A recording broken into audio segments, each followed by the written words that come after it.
Snoop Dogg says he is scared to go to the movies now after his grandson asked him about lesbian couple in Lightyear. So a lot of people are pressed about the fact that Snoop Dogg said this. Lightyear. I think it's called Lightyear. Yeah, with Keke Palmer's in that movie. Yeah. Okay. She plays like the daughter. We watching it. The lady, which is Keke's mama, they move on into the space years. They move down the line. They're like, man, she had a baby. Oh. With a woman. What?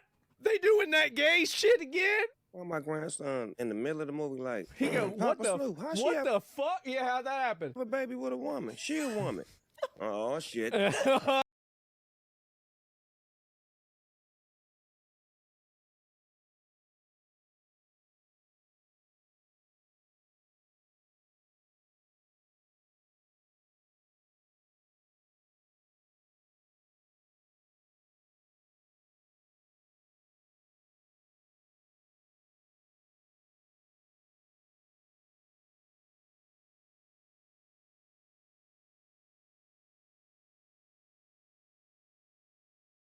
Oh shit. I didn't come in for this shit. I just came to watch the goddamn movie. The thing is that there is a reason why people love Snoop Dogg. It's because they relate to him. You have no idea how many people feel the exact same way that he does. That's why Disney's been changing up their movies. She had a baby. They both women's. How did she have a baby? Shh. Yeah. The movie ain't There's some over space shit. Don't worry so about it's it. like, it fuck me. I'm scared to go to the movies now. Like, shh. Yeah. Movie ain't There's some over space shit. Don't worry so about it's it. like, it fuck me. I'm scared to go to the movies now. Like, y'all throwing me in the middle of shit that I don't have an answer for. And a lot of people are gonna get mad about this take. He's not scared of lesbians. I guarantee you, if anybody is not scared of lesbians, it's probably Snoop Dogg. He's scared of the question. Yeah, he doesn't want to deal with your kids asking you about that, doing all that stuff. A lot of parents do not want to have an LGBT conversation forced on them with their child at age 5. Now, you could say, oh, well, this is the way it should be. It's very clear that a lot of parents don't want this. You're gonna have people like not going to the movies, right? And the movies are going to fail. These kids barely even understand people like not going to the movies, right?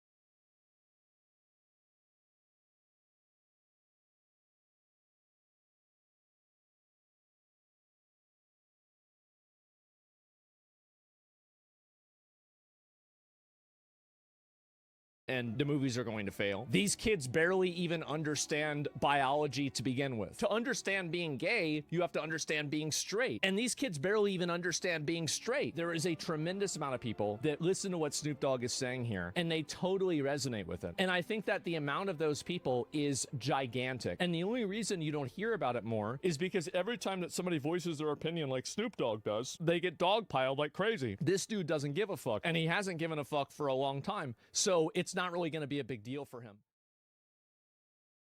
A TikTok influencer and illegal alien was arrested in Los Angeles today by federal agents during a live stream. She resisted arrest and was pulled screaming from her Tesla.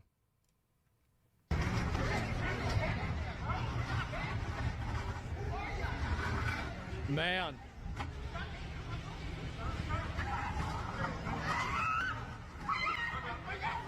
Oh. Oh. Uh-oh. Hey! Uh-oh, uh-oh, oh. Hey! Uh-oh, uh-oh, oh. Got him. Go get her? Oh, they're getting her. Oh, she getting got. Shouldn't have been live. That's a self-report. Shouldn't have been doing it. Espérate, no, no, no, no. Yeah. No. Yep, No, yep, no, güey. yep, yep, No, yes, no, no, yep. No, espérate, espérate. If you tell them stop, they'll stop. Me voy a dejar, pero espérate. Espérate. Yeah. Me voy a dejar, pero espérate. Espérate. Nope. Espérate. Ooh. Espérate. Me voy a dejar, pero Ooh. espérate. Espérate. Me voy a dejar, pero espérate. Man. Espérate. Espérate. The fucking chair? It's actually crazy that they are literally rounding them up and catching them all. Isn't that insane? I never actually thought they would do it. If I had known they were going to do this, I would have voted for Trump.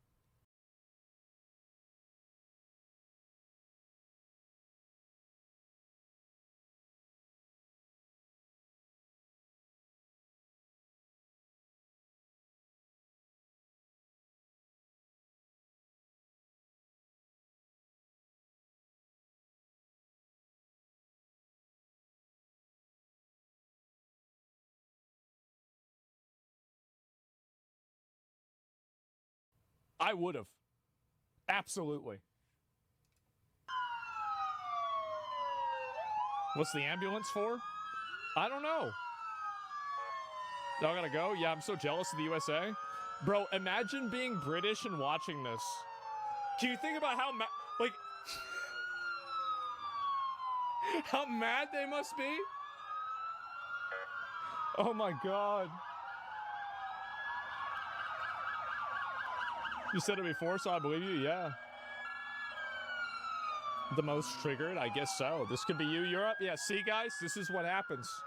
You just elect somebody and then they arrest them. It's super fucking simple. And that's it. You even got them on a stretcher, man. Oh my God. The U.S. will probably be banned from the U.K. soon? Well, I don't know what's going to happen with that. I have a pretty good feeling that it is going to reach a extreme and then people are going to just totally be tired of it. And I think you're going to have a huge pushback from, from a lot of the, I think European users, European kind of communities. I think that's what's really going to happen. I think it's already starting to happen. You're already starting to see some type of pushback, but it's going to get even more extreme. Federal agents raid another food stand run by illegal aliens. With all the hiring, we are only going to see more of this. Did anyone expect deportations on this level? Otra vez la mira aquí en la Balboa y la Rosco, muchachos. ¿A quién se llevarían? No sé.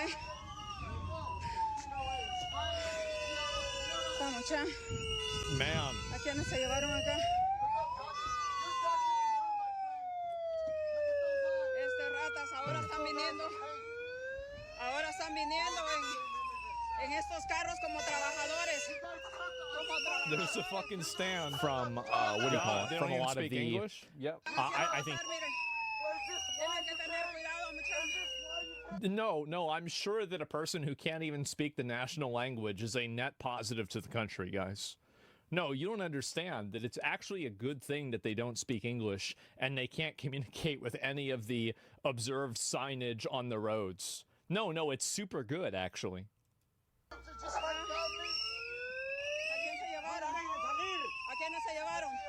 Yep. They're using the whistle? Yeah, I guess so. It's working. It's working really well.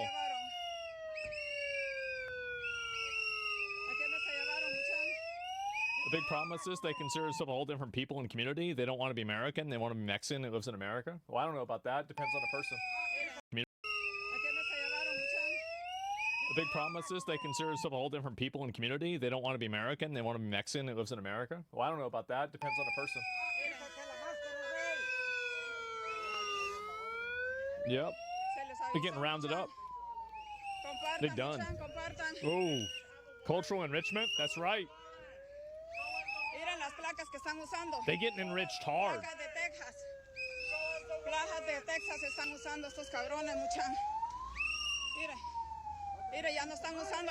It'll escalate to gun violence against ICE? Nah, if it escalates to gun violence, then they're just going to bring in, in my opinion, if it escalates to gun violence, then they're probably just going to, any degree of pushback is just going to get an equal, not equal, like a 5x higher response pushback. Yeah, then it's over, right? Because then they're going to start shooting these people. Then, yeah, they're going to go 10 times harder. They're going to use the military. Like, if you think that, oh, well, we're just going to shoot them, and what do you think? They're just going to stop doing it? No. Do you think they're not going to shoot you back? Look at all that gear. Do you have all that gear? Probably not.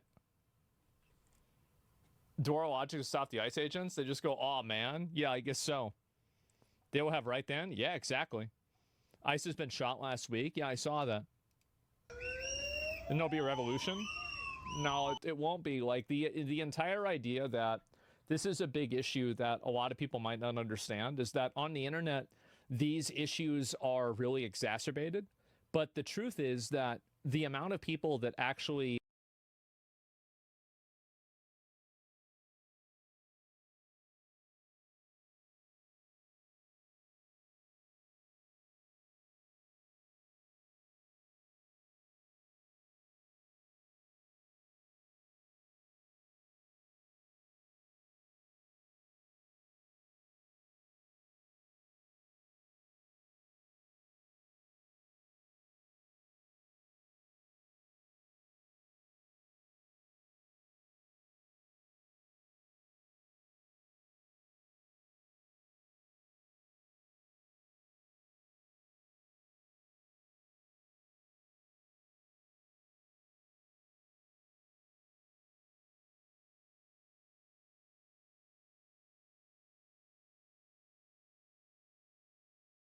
are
okay with illegal aliens being in the country and, you know, just doing random things under the table. It's actually a very small percentage of people. It's not zero, but it's also not 50%. The vast majority of the public does not like this. The amount of people that are going out and doing this is very, very small. So you're not going to have like a revolution. Like these people would be crushed in like 5 seconds. Carros diferentes se están usando, muchachos. Yeah, it wouldn't even happen. Miren. Revolution would be over before it stopped. Yeah, exactly. Carros diferentes se están usando, Maybe muchachos. 20% if pressed, 5%. Yeah, probably about 5%. That would like really try to like super push back against this. The I do nothing revolution. Yeah. Carros diferentes están usando esto de migración. The power disparity between the military and the average civilian is so severe, the problem would never be able to get there. You're right. This isn't a revolutionary war. The like the power scaling for like the police and everything is just so much higher than it was like even 30 years ago, and especially like 100 or 200 years ago. Y ya habían pasado, las denales estas ya habían pasado, nomás que pensamos, no sabíamos que venían Another para day acá. terrorizing our Ya people se and les our había avisado community. en la mañanita, se les había avisado de la presencia de migración aquí en Roscoe y Balboa, mi gente. Aquí está, mira, ahora vienen hasta en estas Toyotas normales. En estas Toyotas normales vienen ahora, esta también es de ellos. Never. En estas Toyotas normales vienen ahora, esta también es de ellos. Never mind the tech and infrastructure. Yep. Miren, mi gente. You also have people joining ICE at record numbers. Like I think that these people and a lot of record numbers. Like I think that these people and a lot of infrastructure. Yep. Miren, mi gente. You also have people joining ICE at record numbers. Like Miren, mi gente. You also have people joining ICE at record numbers. Like I think that these people and a lot of like liberals in America have misunderestimated the amount of people who are abso-fucking-lutely sick and tired of having their country occupied by illegal aliens and then being called racist whenever they take problem with it. That's it. Just underestimated? No, misunderestimated. This is a very big difference. That's worse than underestimating. Misunderestimating is worse. It's a longer word. That means it's even more of a miscalculation. Yeah, it's even more. Dumb people always look for the effect, not this is the cause. Yeah. Uh-oh. Get out of here. Sure, that's going to really stop them.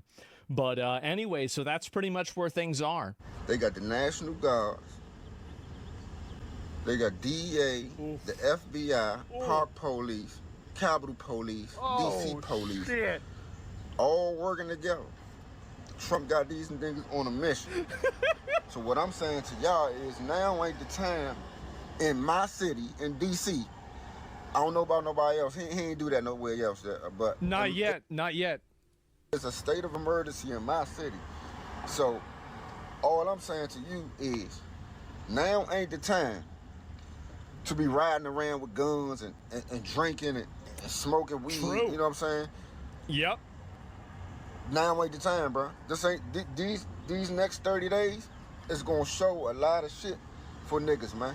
And that's because it's like this because the youngest keep tipping, bro. We can't go nowhere without them niggas. We can't.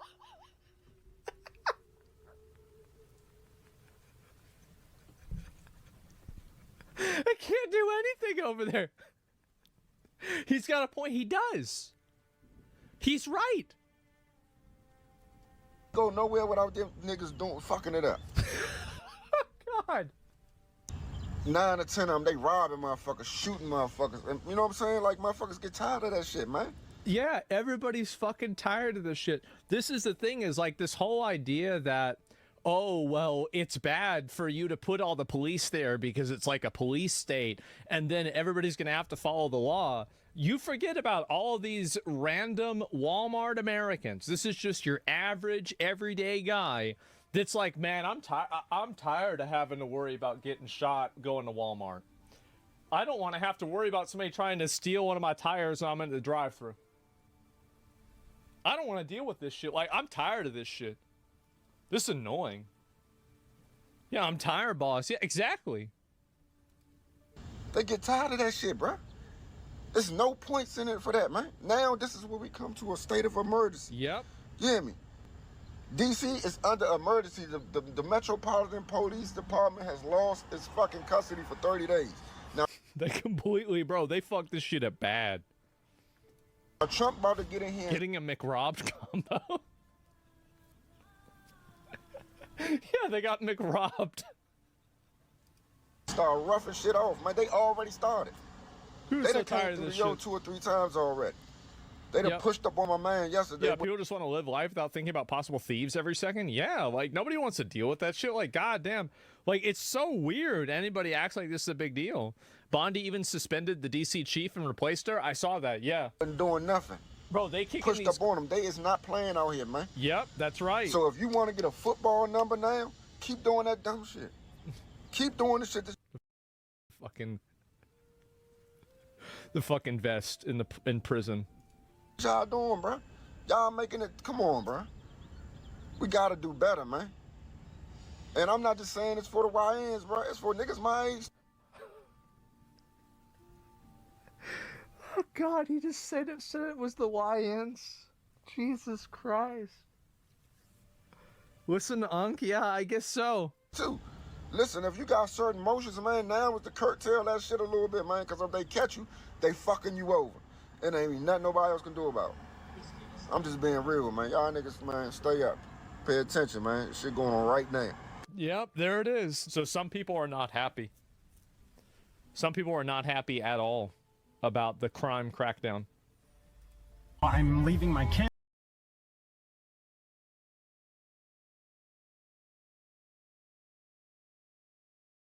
my family, my house, my job, my cat, and everything else just to fucking drive to DC right now. I'm driving from Michigan to Washington, DC because Pedo 47 is a piece of shit, and I'm gonna stick up for my fucking fellow citizens. So fuck you, MAGA. I'm on my way to DC. I'm leaving my kids, my family, my house, my job, my cat, and everything else just to fucking... Oh, jeez. Yeah, well, there we go, right? What if he's a freedom fighter? Yes, I guess so. Hello, my fellow criminals, just to get arrested? Yeah, I mean, I wonder if this guy does end up getting arrested. I don't know what happens with this guy. They don't have a name for him to see what happened. Suicidal compassion, Reddit revolutionary? No, he's actually going there himself. He is. And he's gonna fuck up his entire life over it. Obviously, right? 100%. And then you got another one crashing out over this too. Who the fuck does Trump think he is? You ain't fucking God, bitch. You ain't fucking God. You don't tell me Well, to be fair, in South Park, he was fucking Satan. Fucking mental problem or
or have an addiction problem because I'm homeless in poverty on the streets and you want to sweep me up and put me in a shelter?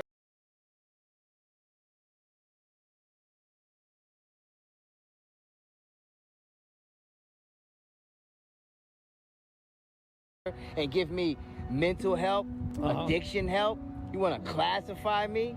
You don't get to control me. That's nice, Rufus. Please get in the van. Please don't take your pants off. Please don't take your pants off again. All right, yeah, no, you're right. All right, now get in the van.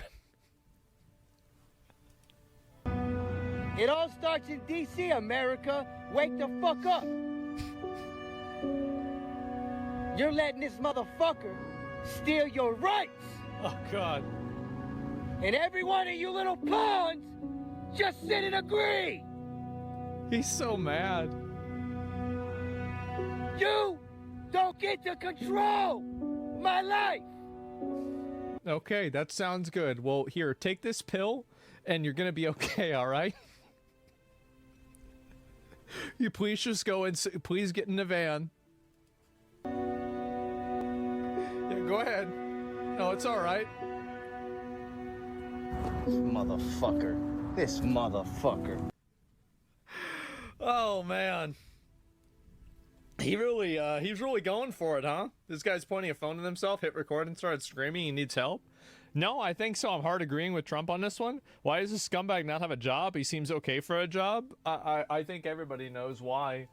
He's probably just a retard. He's an idiot. And so anyway, literal Heath Ledger Joker energy. No, it's just a retard energy. That's it. And yeah, I see us homeless now standing up for their rights in Washington D.C. And you can see, yeah, just a second. Yeah, the thing is, they're fighting and getting mad about it, but oh God. Gas station. Guy walks in wearing an alligator Alcatraz shirt. Oh God. Okay. All right. Almost got into a fight at the gas station. You did? Guy walks in wearing an alligator Alcatraz shirt. Brave. He was real brave about it. Very proud of it. He must have been about 60, 65, you know, overweight white guy. Yeah. You know the type. Let me guess. You want to get in a fight with a senior citizen. You want to beat up an elderly man because he's wearing a hat you don't like? Is this right? And a young Hispanic girl was working the register. She's always been there, like since, you know, for months now. And she looked uncomfortable. And he was being rude to her, and so you know, but not like overtly rude, just like passively rude, you know? So he wasn't being rude, and she perceived it that way? He's probably just trying to buy a pack of cigarettes. Just sitting there wearing his racism like a fucking badge, right? Like it's a uniform. Of course, I forgot. She's Hispanic, and so that means that she's an illegal alien. How do I keep forgetting this? It's a mystery. It's sick, right? And so I waited till he was walking out, and I looked at him up and down like that, and I was like, your shirt is hideous, and you should be ashamed of yourself. Wow, you said that? He starts yelling at me, get the fuck out of here! So I flipped him off. Wow. And then whenever I was done, I walked out. Get the hideous, and you should be ashamed of yourself. So I flipped him off. Wow. And then whenever I was done, I walked out. He was so mad. He got red-faced and everything. Look, if you... He's 65, 70 years old. He get red-faced just walking in the door if he's fat. That's not too you're not that impressive. Like, I know what fat people do. Nothing. That's why they're fat. So when they actually have to go inside to the gas station, this is a big deal for them. Your grown age, if you're brave enough to be wearing a symbol of a concentration camp and racism on your clothing, I don't know if you should be brave enough to take it whenever people call you out on that shit. Oh. Because that's nothing more than bragging about being a fucking racist. And I'd do it again. The thing is that what these people are going to realize is that they're going to learn to regret saying this. And the reason why is that once there are enough people out there who are alligator Alcatraz enjoyers, they're going to put these people, the hunted will become the hunters. And I think that's what's going to happen. And these people are going to be totally open season. And they're going to get bullied, harassed, pushed around, beat up, probably injured. And do you want to know what the worst thing about it is? Is that it shouldn't be this way, but nobody's going to care. I actually assume that a lot of people are going to laugh. That's it. No one's going to care. Yep. I will do it again. Wow. What are you going to do? Chase me down and have a heart attack halfway down the block? Because I know you ain't done no cardio in at least a decade. At least. Yeah. Gonna go get your pistol and commit a mass shooting because someone called you out on your racism? Do it. Mm-hmm. Do it. I'm a millennial. I'm waiting for a fucking excuse. It's crazy how millennials have already done so much damage to society, and we're not even in our final form yet. I think that we are going to be worse for society than baby boomers are. We are the next new big problem. Excuse for what? Probably to get killed, like because she hates her life. Like, you really think that a person with a nose ring that's recording some, like you really think somebody like this is in a good mood ever? Like, no, of course not. No, that's it. It's just hoes mad. I mean, that's it. She looks like a Gen Xer. She does look older, but I don't know. But you guys are a problem? We are. We're a huge problem. Most people that are around my age are fat, pathetic losers. As opposed to me, I'm a skinny, pathetic loser. Much better. Death wish since 2001. Bring it. Since Bring 2001? Fucking racist old farts. They can sit there and wear their white pride on their... I love how she's like self-reporting that she has like suicidal ideation, and you're calling other people, like you're telling other people how they need to behave and how they need to think. You can't even regulate your own mind. You can't even control your own life, but you want to tell everybody else what they should think. That's crazy. Clothing and their racism just out loud, but the second you say something, they get big mad. Big mad. As opposed to you, who was big mad from the beginning. You were always big mad. Of course. Big mad. And you know he was sitting there checking me out before I said something. I don't think so.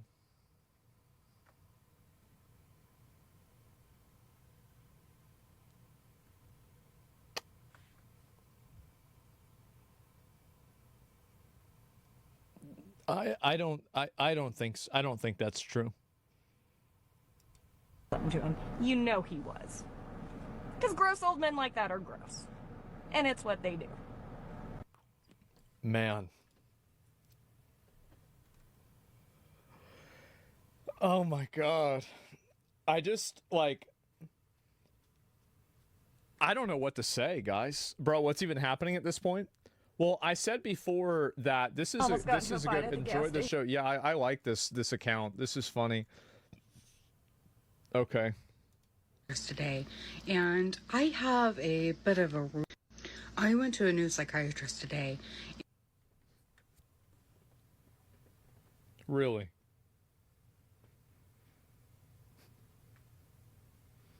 You don't say. And what do they say?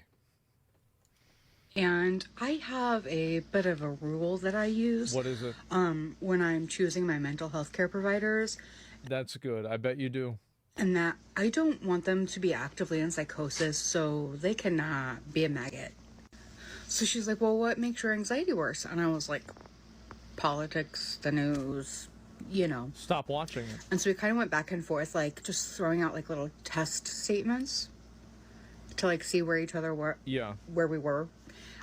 politically, and finally she was just like, okay, sounds like we're on the same side. I was like, oh, thank God. I went to a new... Great. Oh, good. See, this is the problem, is that every single village used to have one of these retards, but they could never interact with each other, and so it was very contained. But now that you have the internet, is that every village idiot gets together, and they're now an interest group. This is a huge issue, man. Same side nose ring? Well, it is crazy how... Okay, they say they're gonna come and make us move, which for... Yay, woke up, still gay. They say they're gonna come and make us move, which for me, under VCDR, Title 22 U.S.C.S. 6, Part 254B of the United States Codified Law, I, as a non-signatory member of the United Nations, who has a territory that is not of the United States. Can you imagine being a police officer and having to fucking deal with this shit? Oh my God. See, this is why I think we need to pay police more. Like, they're going to have to deal with, you know, like, I don't know, Copernicus here.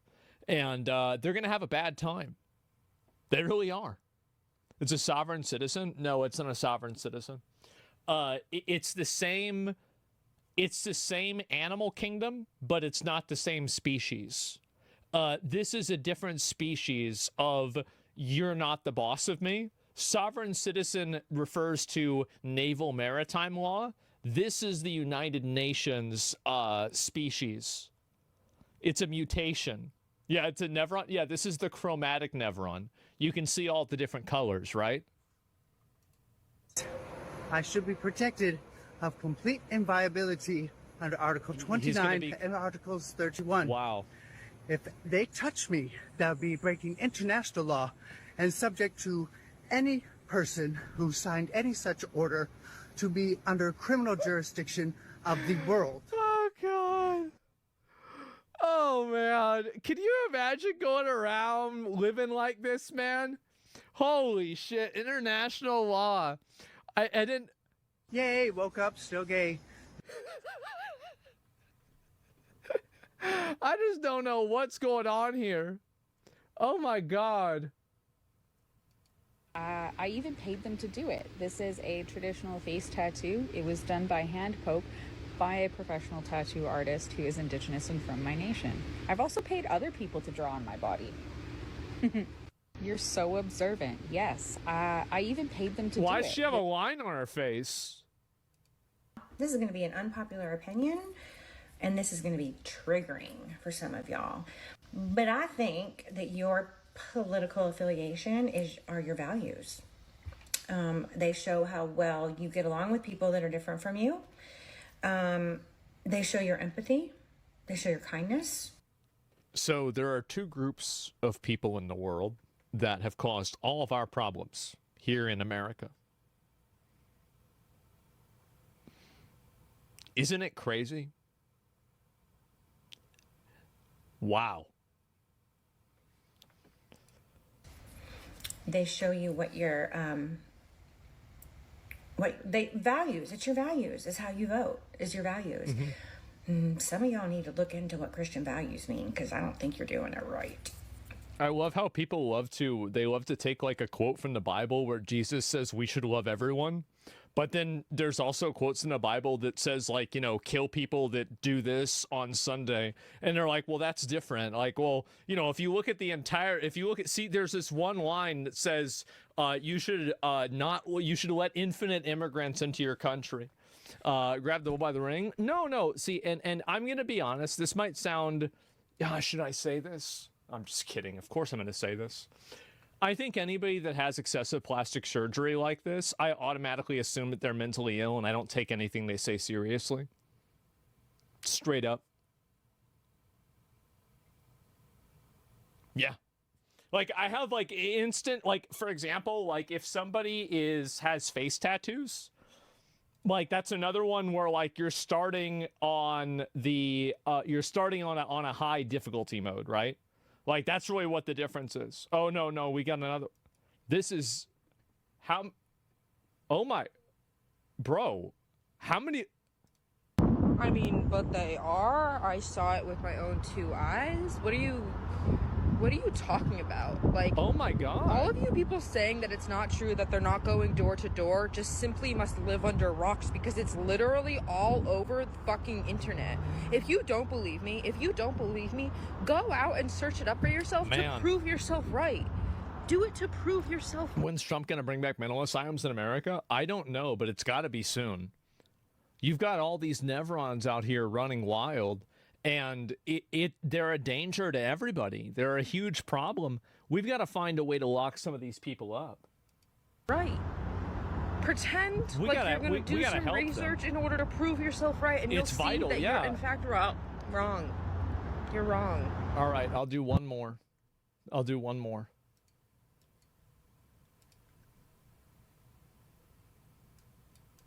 I don't know who needs to hear this, but if marriage equality is overturned, then I no longer recognize or participate in heterosexual marriages at all. I won't be attending, I won't be sending gifts.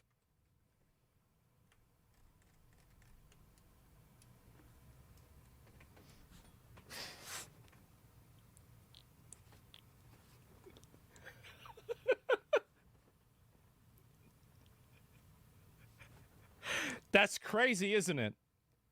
What are the odds? Won't be supporting your kids. At all. I don't know who says this. What a weirdo. Why is it only gay dudes and women with nose rings? I have no idea. And it's just really, really sad. Capitalism is dominated by global companies. Jesus, I can't even. Oh my. It's official. I'm no longer just sad. I'm now pissed. The Karen crash out is real. Like, this is really, really bad. Can you imagine, if you're a Karen, how awful the last 3 years for you must have been? And it's just going to get worse. How much do you guys want to bet that she probably makes jokes about Donald Trump being orange? Every day in this country, something happens that is worse than the day before. Even when you didn't even think that was possible. Yeah. Well, I guess maybe for her it would make sense, since it's like cultural appropriation. When they talked about flooding the zone, they weren't kidding. It is just one horrible thing after another. Yeah. Distractions are a con man's best friend. Is that right?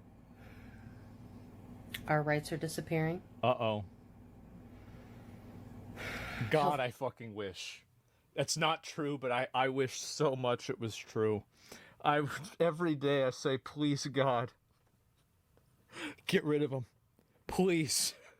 Please. Let today be the day. Care is a scam. Uh-huh. Wages are a joke. Stuck in the 1990s. Yeah. And the people in charge don't care whether or not we live or die. Yep, that's right. And what are you going to do about it? They become richer while we become poorer. You're right. That's true.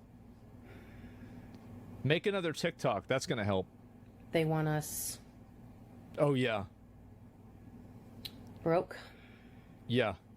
Exhausted. And too busy trying to survive to fight back. And let me guess, you're broke and exhausted. Yep. They say we don't have money for school lunches, veterans, for people that need the help. Yeah. But she has plenty of money, I guess so. They want to spend $200 million to build a ballroom at the White House. Uh-oh. Uh-oh. I thought they said they weren't paying for that with tax dollars. Hundreds of thousands of dollars every day paying sad, pathetic little men.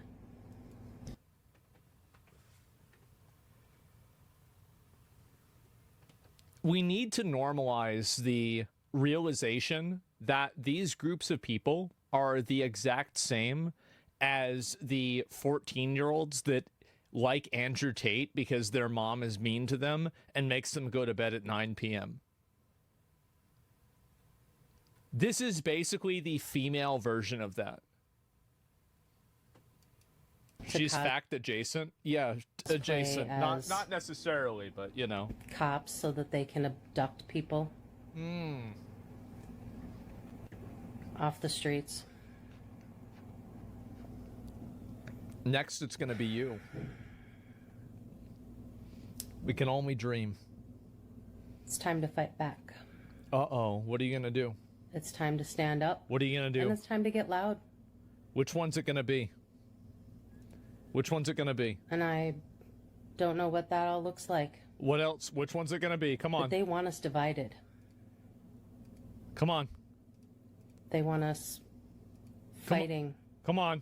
Amongst ourselves.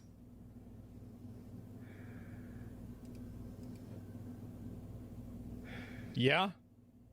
Because that way, they can continue to line their pockets with all of our money.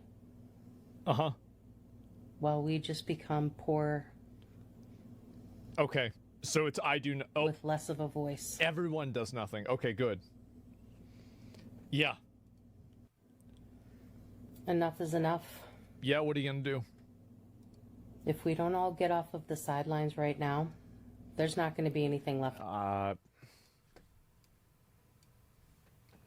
That's number one. I didn't expect that.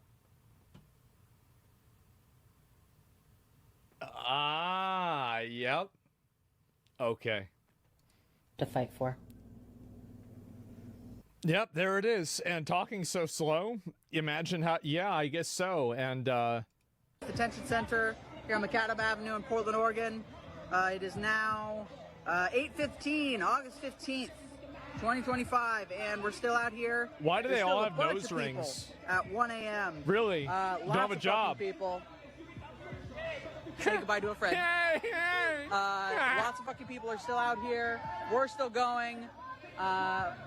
They haven't tear gassed us yet tonight. They should. But they've pepperballed us a lot, is what I heard. So while I was gone, they pepperballed a lot, and then here I am. Chinga la migra!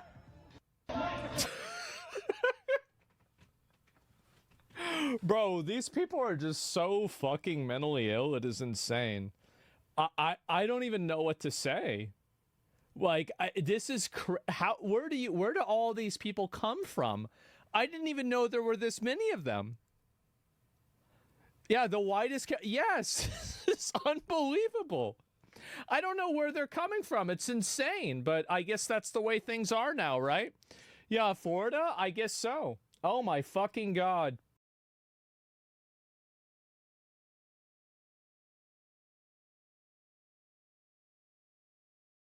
Kentucky just snapped. Uh-oh. Here we go. What happens when you have anti-ICE protesters from deep blue Cincinnati wander across a bridge into deep red Kentucky? Ooh, bro, they went to the PvP server. Big mistake. Big mistake. Shouldn't do that. Finally get to see the FAFO scale in action as these activists block the rolling bridge between Ohio and Kentucky. And while Cincinnati PD is gently arresting these people. Yep.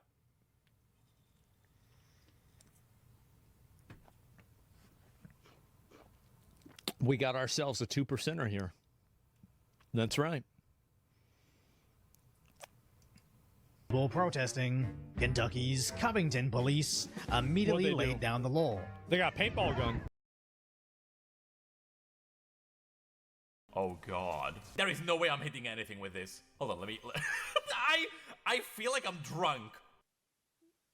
This is gonna be quite a conversation for the next 2 months, isn't it? So, great news. As part of the latest PBE drop, yes, I know there is way too many PBE drops these days. There was the PBE drop, yes, I know there is way too many PBE drops these days. There was the, which still should be called, yes, I know there is way too many PBE drops these days. There was the, which still should be called WASD controls, are available. Which means people can have a look into the future. Now, on top of all of this, of course, Riot is putting this on the PBE because they need as much feedback as possible. Which is why, both on the main subreddit as well as on the PBE subreddit, they opened up 2 separate threads focusing on feedback. And you know what Riot got in those places?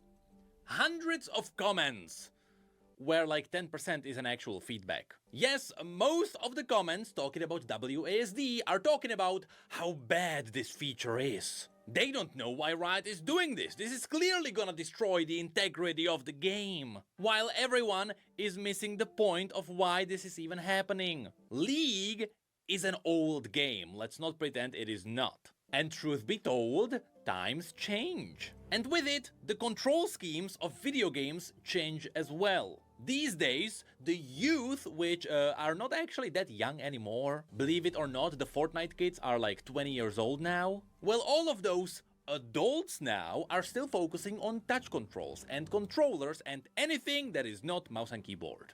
And since over the years League ran into the problem where it became difficult to onboard new players, one way to tackle this would be to give it a new control scheme, which would be something that's closer to a controller even though it is on a keyboard. With that said, as a side note, people managed to figure out how to bind the WASD to controllers. Anyway, the point is, there is a lot of pointless complaining on the internet which Riot doesn't actually need right now. They are looking for genuine feedback on the new controls. And so in this video, that's what I'm gonna do. And first, we will hop onto PBE and you will see my genuine reaction to the control scheme, after which we'll have a look at some of the things that people are saying. So without further ado, let's hop into my streaming setup once again. Alright, let's just do an honest reaction to good old WASD on PBE. Let's add in a bot. Let's add in someone who can run away from me, which is gonna be... where's Garen? It is practice tool, and it should be all working. Okay, so in order to test this, I need someone with an attack speed, because obviously everyone says that ADCs are broken, but also I need someone who's gonna cast a lot. So well, let's just try Ezreal. But yes, my expectations are... I have no idea. Hand 4 here. But hold on, let us put in a little training dummy somewhere. Whoop. There we go. And now... okay, so hold on. So Q is now right mouse button, which surprisingly feels good. Alright, now, so what I'm doing is literally holding left click. Is it? Right. So, if you click, it's gonna auto-attack like it normally does, which makes sense. If you move, that's gonna interrupt the attacking, and it is not gonna attack until you click again. However, if you move, if you hold movement and you hold left click, it's gonna perfectly weave autos in between the cooldowns. Which, okay, I understand that. I will have to say, on Ezreal specifically, right click on Q feels so good. Alright, well, okay, so, why is Q? Okay, so the reason why I'm confused here is because I pressed E for E, but E is not E anymore. E is, ultimate is E now. Why? I have no idea. Let's fix this very quickly.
I want my E, which was always E, to be E. Why did this change? I have no idea. So now Q is free. Q is nothing. Now what I would like to do is one thing. Okay, hold on. First, let me just try the movement. Okay, so shift is W, which sure. So first impression, this feels like I'm playing Wild Rift. I'm not even kidding. And also, I immediately noticed one thing that's gonna affect people a lot. Because yeah, everyone is talking about how 80 carries. Okay, let me actually get to Garen. I can't even look. How do I teleport around the map? Okay, so I have to hold to scout, which is not great, but okay. Hello, Garen. Yeah, so there's immediately one thing that's gonna like not gonna be great. Everyone is talking about the fact how, like, if you play AD carry, you can kite perfectly. And yes, I agree. Kiting, very satisfying. Like, the movement and weaving autos in between that, very satisfying. But did you notice how easily you can miss a spell? That's not because I'm bad. That is totally not because I'm bad. It's because, as you move... Let me get my banner back. It's because, as you move...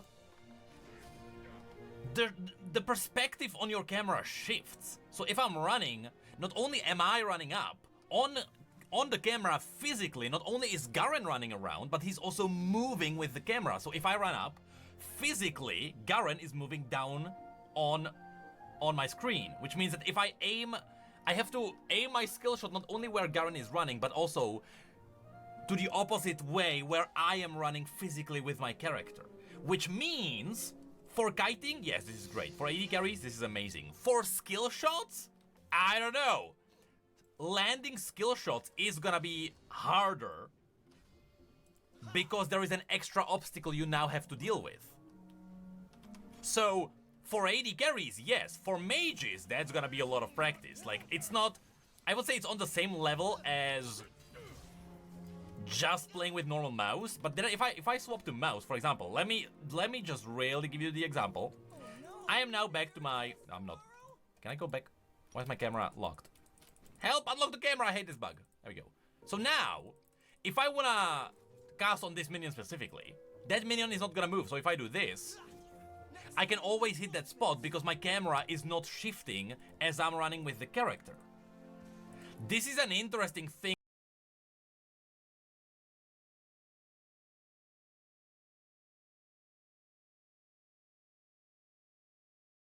I mean, this is like, bro, that's a fucking fact.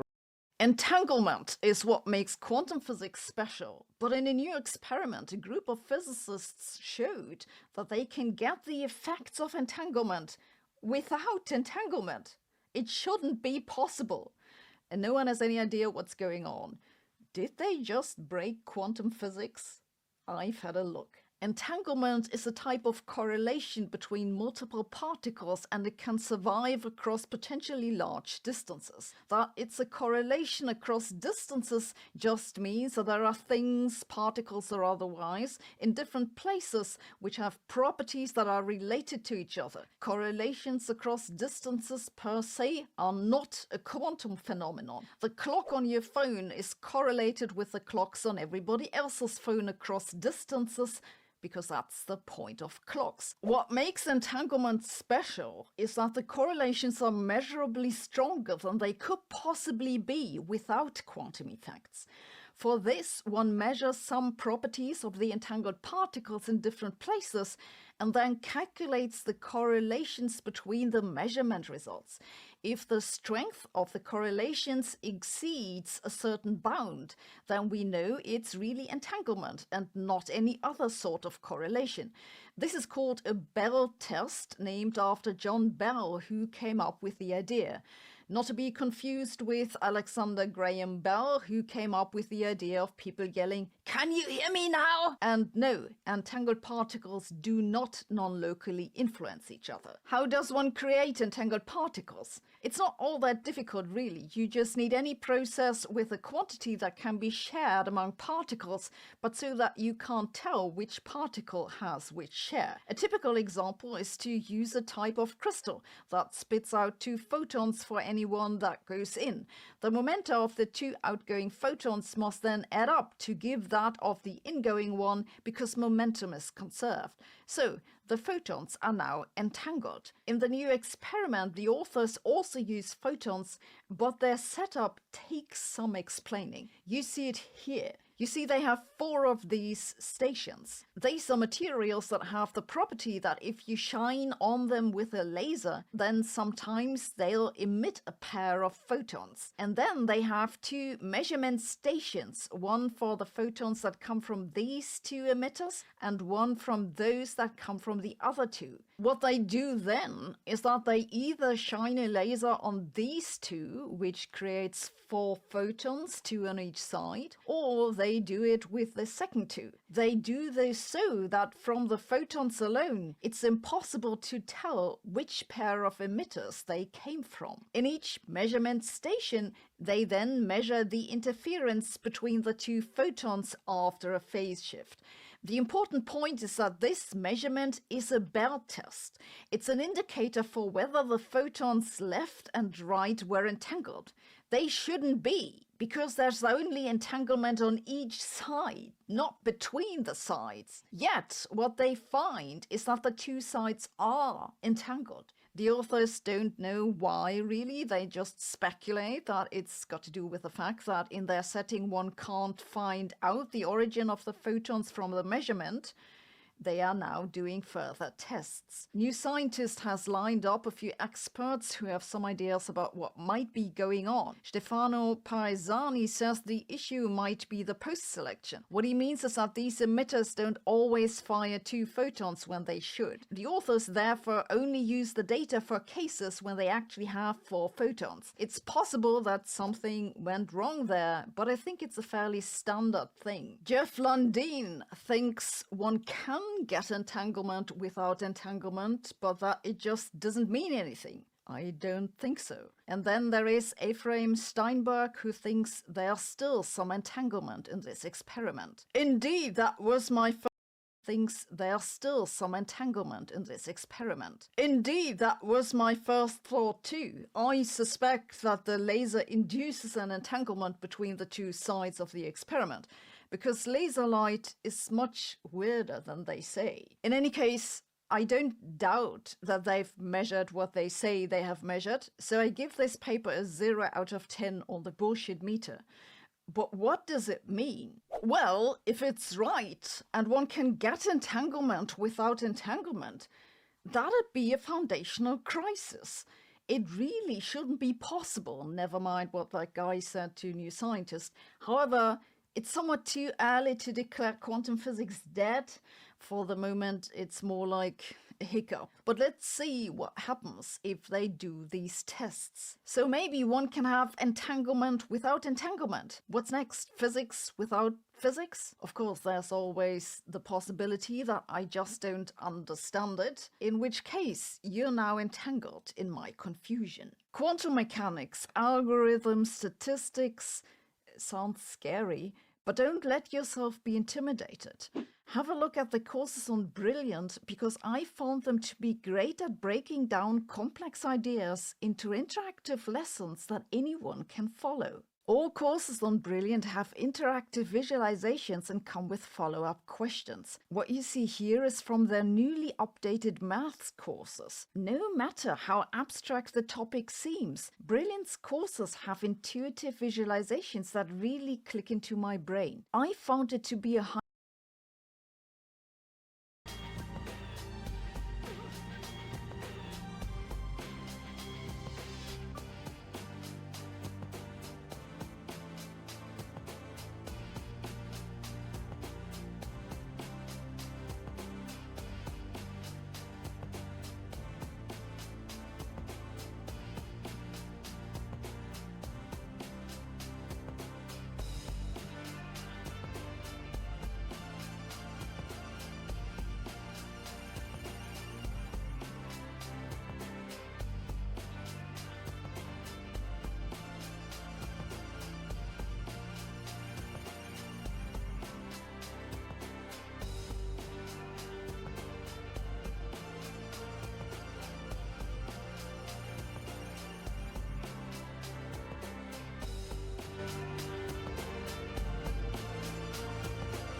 right?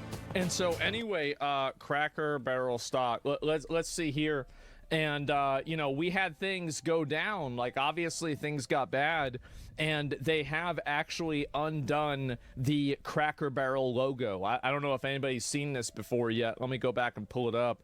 But Cracker Barrel even went and they made it. And I didn't even know Cracker Barrel had a Twitter. I had no idea. But they went and said, we thank our guests for sharing your voices and love for Cracker Barrel. And we said we would listen, and we have. Our new logo is going away, and our old timer will begin. At Cracker Barrel, it's always been and always will be about serving up delicious food, warm welcomes, and the kind of country hospitality that feels like family.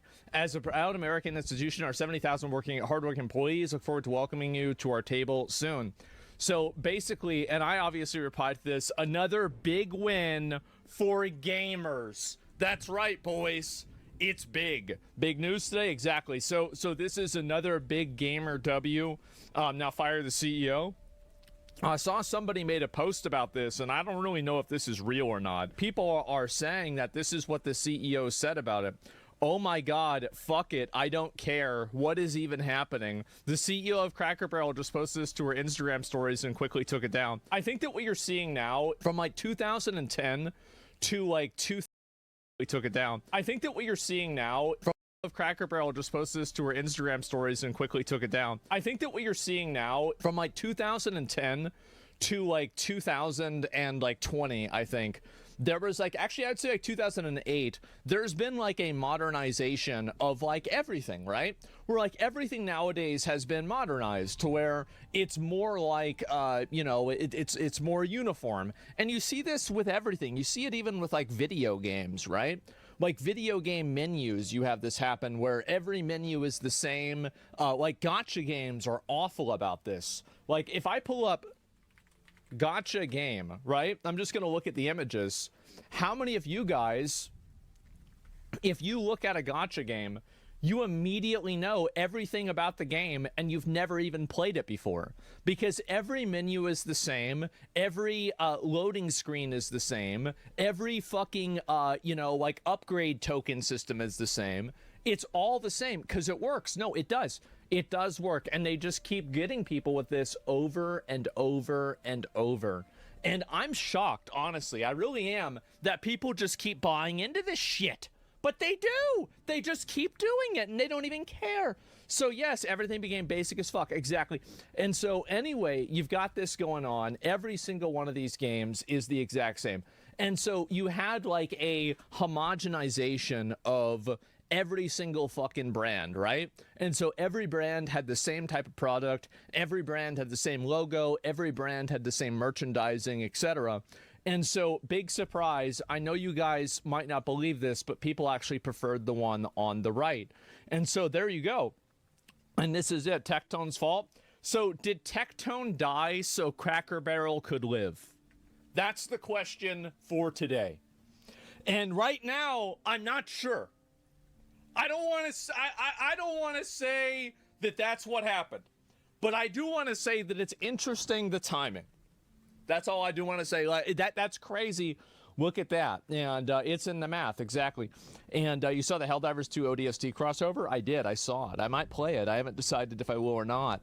It's a psyop. They did this on purpose to get people to apologize. They put Cracker Barrel in the spotlight. They were always going to keep the old timer. This is the new meta. Go woke, then apologize. Well, like, isn't that a good thing, though? That, like, woke is the whipping boy? Oh, I mean, Jesus, if I say woke is the whipping boy, that's, like, kind of racist in a way. But it is. Like, I mean, unironically, it is. Like, that's basically what's going on. And, yes, actually, right, it is. Yeah, and They have gone back to the old logo. That's right. They listened to That's you, right. the customer. Yes. Here's a quote from the restaurant. Yes. We thank our guests. They guests brought back the cracker and they brought back the barrel. Sharing your voices. That's right. For Cracker Barrel. We said we would listen, and we have. Our new logo is total gamer victory.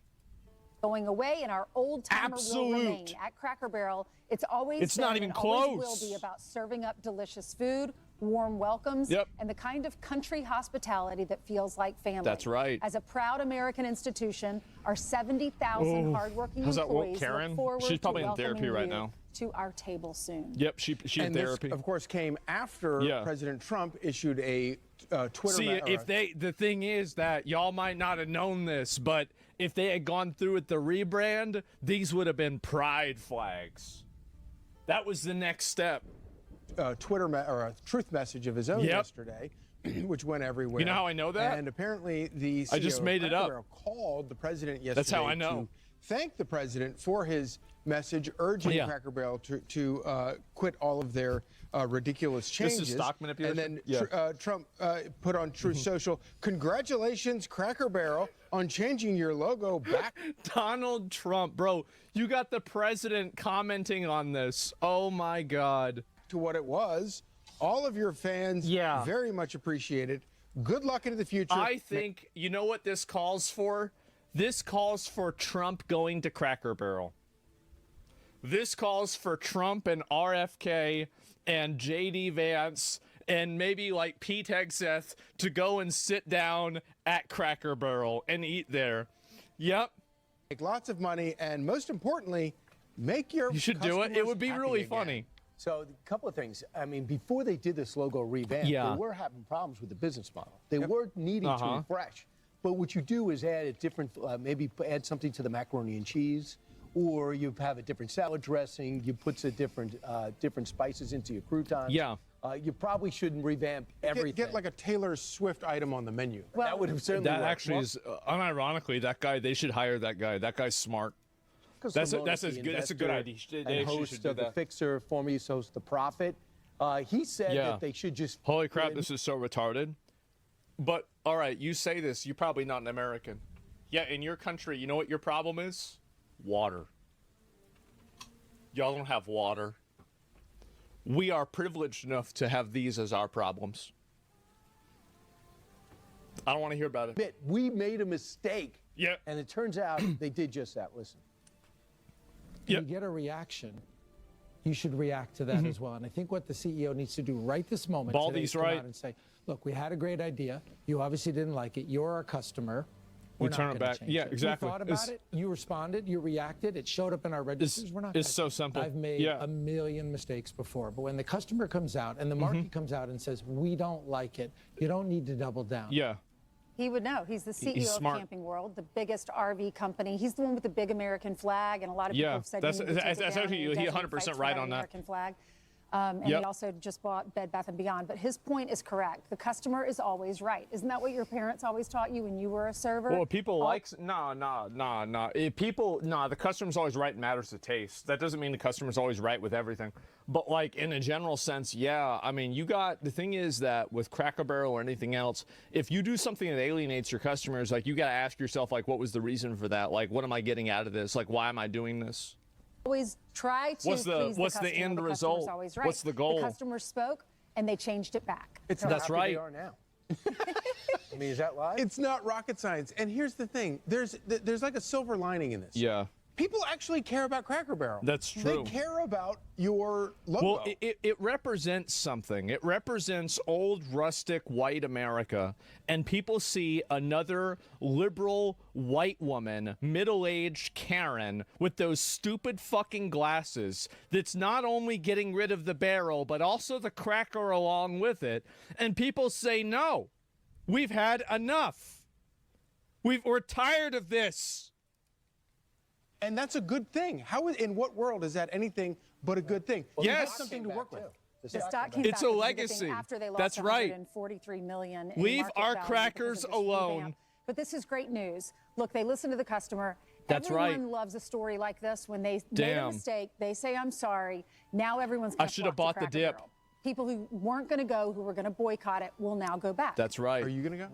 I love Cracker Barrel. I'll always go. You'll go this weekend. See, here's the thing. In Not this solidarity. week. In solidarity. I think I'll go this weekend. That's right. The story has We'll go I feel like we have I'll to. go soon. But I think that Will you go? I think the whole thing is, was there somebody woke within that organization? Oh, true. Imagine if that's what it was. that did all this? Oh, Or is there woke somebody just who Karen said, oh, that okay, I read ruined my it. pie chart wrong? Yep. Or is there somebody with that agenda That's right. of political correctness that said, let's correct this 100-year mistake? Instead of saying, okay, let's get a refresh. It's 100-year I would like to make this vow. I will go to every Cracker Barrel in New York City this week. Okay. Well, that means they've already been to everyone. To answer your question, I wanted was to get this like a joke because there's no Cracker Barrels in New York City? Like, I guarantee you he's probably fucking around saying that. That's right. Laura Ingram was talking about this last night, and she said there's a board member. Are there any? And he owns a DEI consulting and strategy firm, and he pushes for DEI, promotes multicultural market knowledge on LinkedIn. Dun, dun, dun, dun. Oh, no. I'm Steve Doocy. Nah, you never can listen to that shit. Anyway, so yes, Cracker Barrel is back. And you can look at the comments here. Are you going to stop funding all ages pride events? I want to get 70,000 employees registered to vote. Thank you. Boo. I'm Gen Z, and we loved woke Cracker Barrel. Way to fucking Connor. Connor. Oh my God. You are such an attention whore. Oh my, you make me so mad, Connor. Every time attention. Connor of woke Cracker Barrel. Way to fucking Connor. Connor. Oh my God. You are such an attention whore. Oh my, you make me so mad, Connor. Every time I see you. Oh my God, every time. You know, I met Connor. He's a nice guy, but he's so fucking annoying on Twitter, isn't he? Holy shit. And anyway, let me look at this here. Your new CEO cost you over $500 million in market share. The logo isn't your biggest problem. Yes, lesson learned. Keep woke women away from your brand. They destroy everything they touch. Myron based. Absolutely. Now fire your CEO and we'll all come back. Like this comment if you think the CEO of Cracker Barrel should be fired and they should scrap any redesign efforts. All right. And thank you, Cracker Barrel. I have been crying and throwing up nonstop since you changed your logo. There we go. Crying and throwing up nonstop since you changed your logo. There we go. Now fire your woke girl bosses and get rid of your racist DEI policies and keep the original interiors. Yes, there we go. I'm rid of your racist DEI policies and keep the original interiors. Yes, there we go. I'm not fucking leaving. Well, there it is, guys. I guess, man. Uncle, bro, no, I don't remember. This is Uncle Ben's. There's Land O'Lakes. It's Aunt Jemima. I don't even remember this one. I actually don't. I forgot which one this one is. And yeah, they must have gotten this. See, the best way you fight against racism is deleting cream of wheat. Wait, it's called cream of wheat, and they got rid of the black guy? Why? Why would they do that? It doesn't make sense. What is that? Yeah, okay. I don't even know what to say. Obama, he does kind of look like Obama, doesn't he? No, I don't know what the fuck this is, man. It's an oatmeal guy. Yeah, the last man standing is Quaker Oats, bro. When they change Quaker Oats into something else, that's when we know that America is over.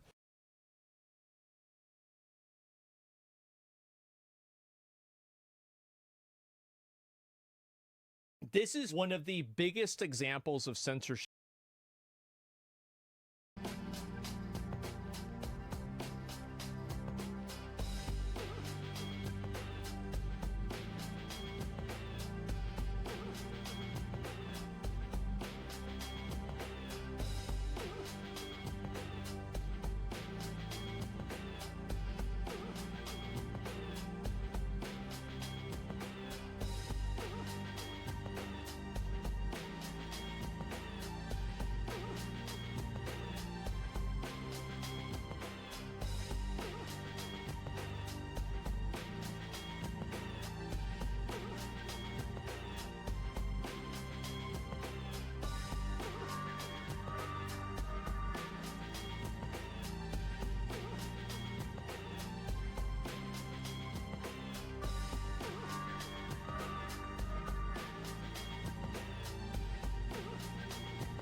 censorship that's happened in a video game in a long time. I read this article, and honestly, I feel like this is, if it's what I recall, I feel like we're using words in a very clickbaity fashion, but I'll explain what I mean. Because it's described as Wu Chang Fallen Feathers fans celebrate owning the disc after controversial update censors the game. And when I think censorship in the context of video games, I think of like, you know, you had a character that was talented and then you cover up the talent. You know? Sure. I feel like you have maybe something in your game that just swings low Sweet Chariots with quality, then you pin up the quality. You know what I mean? You know what I mean? Yeah, you get what I'm saying? I'm picking up what I'm stepping in. Sure. You know what I'm saying? Peter has a beard. Also, thank you for the sub over on Twitch. Thank you, my friend. But this apparently is not that at all. It's been called a lot of things. Souls, slop, Gunner bait, a surprisingly good game. You can now add censored, quote unquote, to the list after the recent 1.5 update, make controversial changes to the game, seemingly to quell backlash from some fans in China. There's one thing, though. You want to talk about Australian Karens. Australian Karens are nothing next to Chinese audiences. Chinese audiences are extremely sensitive to video games that misrepresent their culture in any way. Yeah, they get very, very upset about that. Die-hard fans are now relieved they bought the game on disc, knowing they can always access the original version of the action game that released last month. What did they do? Did they cover everybody up in burlap? What happened? Well, the newest patch arrived earlier this week and made a bunch of changes, most of which seemed innocuous enough. Some were enthusiastically welcomed, like a sped-up healing animation. This was very fucking needed. Holy shit, it was needed. Oh my god. Like, healing in this game was worse than Dark Souls 2 with 0 adaptation. It was so bad. It's a good thing to have. The ability to cancel out of recovery animation by dodging. That's a good thing to have. Improved iframes when recovering from getting knocked down. That's also cool. Tightening up the combat and stuff like that. I love that. Other changes were more ominous than they first appeared, though. Quote, added dialogues for some NPC to complete some plots. Yes. Okay. Not sure what that means. What does that mean? mean? We will further optimize the exhaustion animations in the future to improve the plot performance. Okay. Not sure what that means. What did they mean by what this? was developer Lin Z talking about? Well, it soon became clear, as shared on social media by Souls aficionado and early advocate for Wu Chang, Lance McDonald. Quote, what they mean is they made it so you can no longer kill any historically significant bosses or NPCs. They changed it so any historically significant bosses or NPCs can't be killed. Now they just get exhausted and like relax after the fight and talk to you. So it goes farther than that, actually. So also, any of the NPCs that you would be fighting traditionally, many of them were made to no longer be attackable. Like, you used to be able to kill like these little villagers that would be cowering and running away from you. Now you can't kill them. And there's also these like soldiers in armor that you also can't kill either. And also like it's big enough to where it actually does affect the actual gameplay. Because I beat the game once before any of this patch came out, and then I beat the game on New Game Plus, or I almost beat the game on New Game Plus, and it was a pretty big change in terms of difficulty and the complexity of different routes. Should be allowed to refund? I think they should just add in different NPCs. Just take those NPCs out and just put new ones in. Yeah, it changes the story. Yeah, definitely. Why are they killing their own historic figures, though? Sounds like a personal problem. Just because you need cat shit doesn't mean you should. I mean, I think that it's a it's a story, right? I mean, like, that's really what it is. It's a fantasy story. It's not real. I'm guessing this is like in Starfield when you try to kill like a quest giver, and they just drop to all fours, and they're like, I need a minute. Yeah. And you're like, I just shot you with a bazooka in the face. I'm like, I just need a second. And then after a few minutes, they stand up and talk to you, and it's like, John didn't like that. Yeah. I'm guessing that's what they're doing here. Historical figures that previously died within the fictional game, like Liu Wenshu, And Liu Chengin, I'm so sorry, I don't. Yeah. I'm from Colorado. I don't either. What did you expect? My pronunciation is going to be bad. And Emperor Chongzhen are now live live on. Yep. They can't be killed. Let's see. Daniel said, yep, the game isn't even officially released in China. It doesn't have a publishing license. Too much of its content goes against what's allowed to be depicted in games in China anyway. This is really weird that the devs would just falter like this to vocal minorities.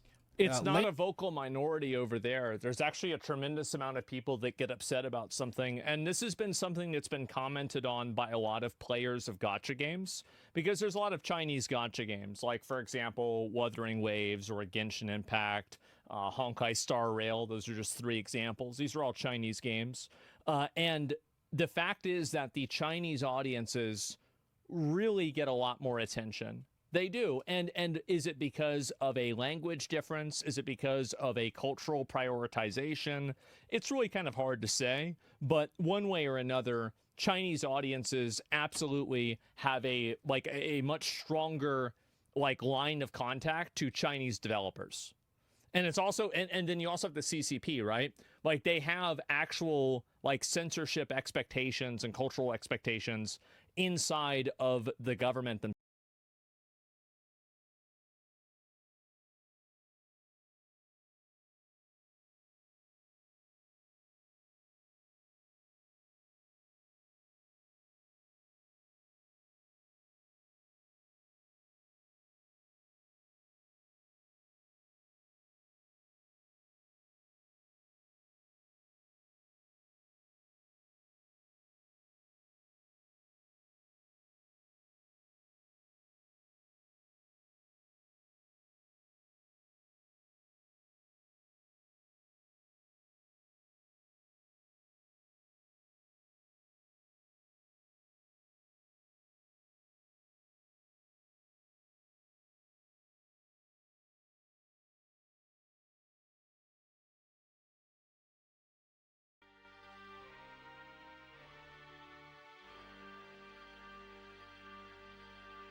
themselves. So it's not like here in the U.S. or at least in some other places in the world where you can pretty much make whatever you want. You can't do that over there in the same way. This is about the final Ming Emperor. After the Manchurians become the Qing dynasty for about 200 years, the last Han Chinese imperial family was the Ming. See, I don't know the details of like the history at all. I'm not sure. Lance replied, "People got mad you can kill the late-stage Ming Dynasty Dragon Emperor in-game, but he was literally dead by this point in history, and you kill a horrific zombie version of him to stop his resurrection. Anyone offended by that is wild, and having him survive now ruins the plot." Yeah. It is wild to like retcon the plot of your game in a patch. They have to because they're afraid of the government. That's what I think is happening. A lot of these, again, they don't want to get reported to the government and then have the government look into this. That's what they're really afraid of, I bet.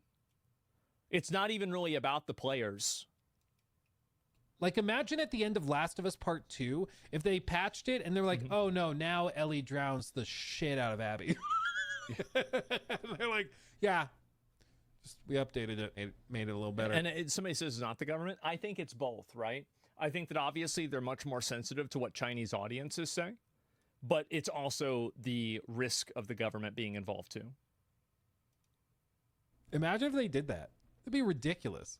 Yeah, it's not one or the other. But that's basically what they're doing here is they're changing it. So previously a boss that you killed as like the high point climax of the story now just gets exhausted and like talks to you after the fight. That's pretty stupid. That's pretty dumb. Okay.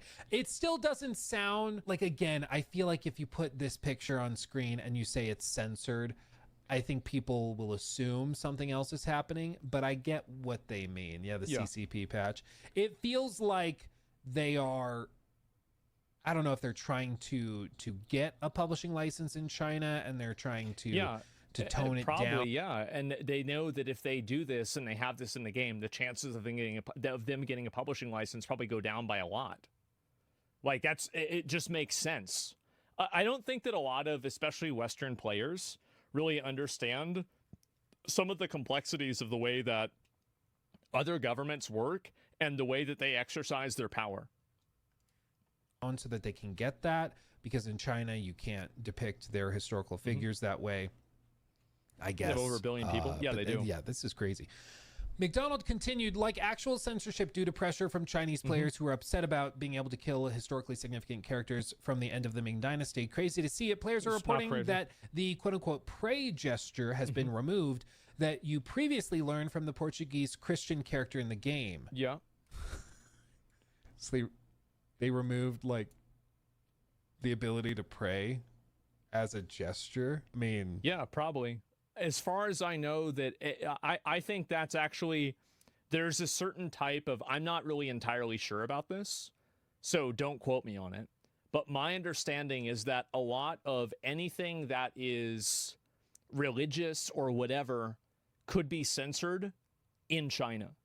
There's like different things that if you accidentally do something or portray something in this way, they're going to be against it. Yes, and they don't allow religion at all. So yeah, that's basically even ghosts. Yeah, like you look at like World of Warcraft, for example, like the bones and stuff like that.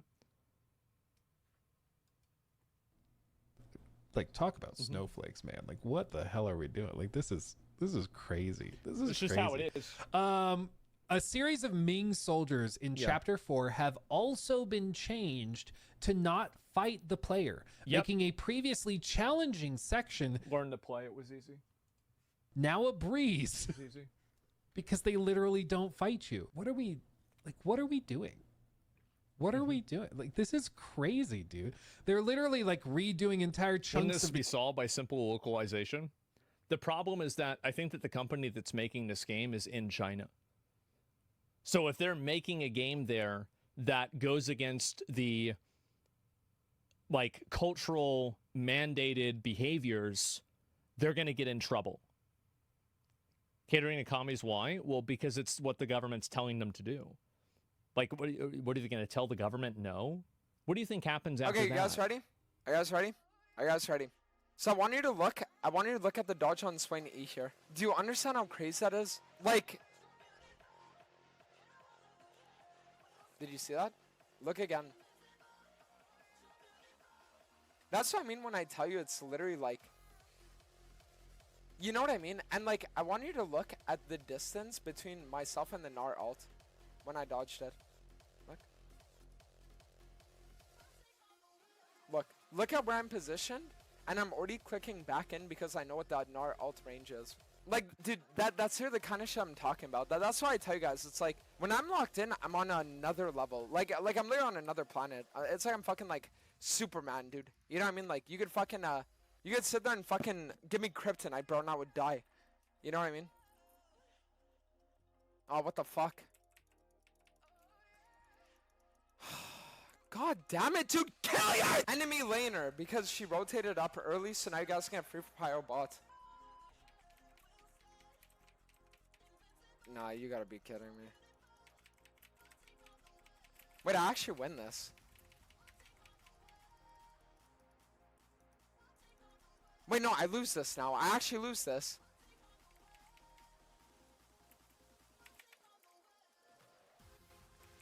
Bro, what is going on? What is it? What? No.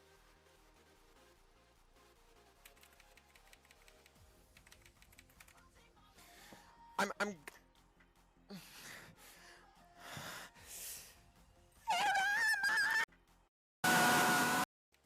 No. What? The good thing is we're gonna hit the work. You have damage, and even when I'm grading it, this Yunara is literally balling right now.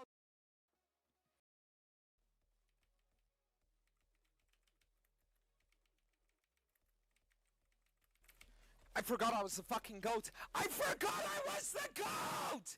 You know when it's like you sit there and you forget what you're doing, but then it's like you realize that you have so much like innate greatness that it's like no matter what you're doing, it's right because like your body just knows before your brain does. That's literally what just happened. I'll just look for the dragon and then afterwards we can full clear up. Are you kidding? I mean, I win this.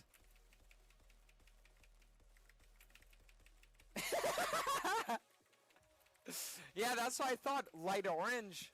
That's what I fucking thought. She was waiting for the enemy team to walk in, or was she actually just wanting me to die? I genuinely can't tell.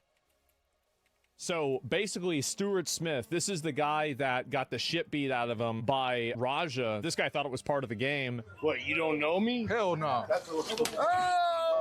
The guy immediately apologized when he realized Raja wasn't another wrestler. I apologize. I appreciate it. I didn't know. Raja accepted the apologies, but later on was literally rage-baited by his own chat into taking revenge. The guy's not dead, and he's able to communicate at least a little bit. And this guy just started hitting him while he's unconscious. Like, this guy is a motherfucking tank. To take that many punches, video on LSF shows Rampage insulting him minutes before the attack. So his own dad is rage baiting his son into ruining his life. For people that don't know, his father, Rampage Jackson, is one of the most popular MMA fighters of all time. Rampage Jackson makes fun of his son before he commits assault. Yo, did you get jumped by a bunch of dudes in tights? I looked at your stream, nigga, you hugging on some dudes, some booty shorts. I saw you hugging on your coach. He trying to make it out like he's gay. His dad's rage baiting him by calling him gay. Watch. My dad can't never call me a bitch. Straight up. My dad can't never call me a bitch. Watch me fuck my life up. I'll show you, Dad. How many subs to knock him out? Yo, bro, how many subs to knock him out? He's so done. All they gonna need to do is play the video. I'm gonna fake crash out. All right, Bet I won't fuck my life up. Nah, you think I'm a pussy? I'm not. I'll fuck it up right now. You about to see how fake of a crash out I am. He's getting gassed up. I'm not. I'll fuck it up right now. You about to see how fake of a crash out I am. He's getting gassed up and set off by his dad and a bunch of 12-year-olds. What's up, bro? He actually read chat, and chat made him so mad that he went and ruined his life. Because I'm tired of everybody playing with me, bro. Real shit. It was all an act. It was just a play. Don't worry. It was wrestling. Yeah. You don't want to get banned. It's just wrestling. It's all an act. That's why the guy almost died. It was an act. You know, I've heard that whenever you do something that's a crime, it's always a really good idea to immediately leave the scene as fast as you can. That way, there's a lower probability that you'll get and record yourself doing it. Hit me with a fucking beer can. I'm tired of everybody thinking I'm soft and weak and shit. Got rage baited by 12-year-olds into ruining his life. He's like, guys, I gotta make sure these kids are happy. He knows what's coming. That's crazy. You f***ed up your whole life to get the approval of 12-year-olds. Somebody just linked it to me. He had 700 viewers. He ruined his life for 700 viewers.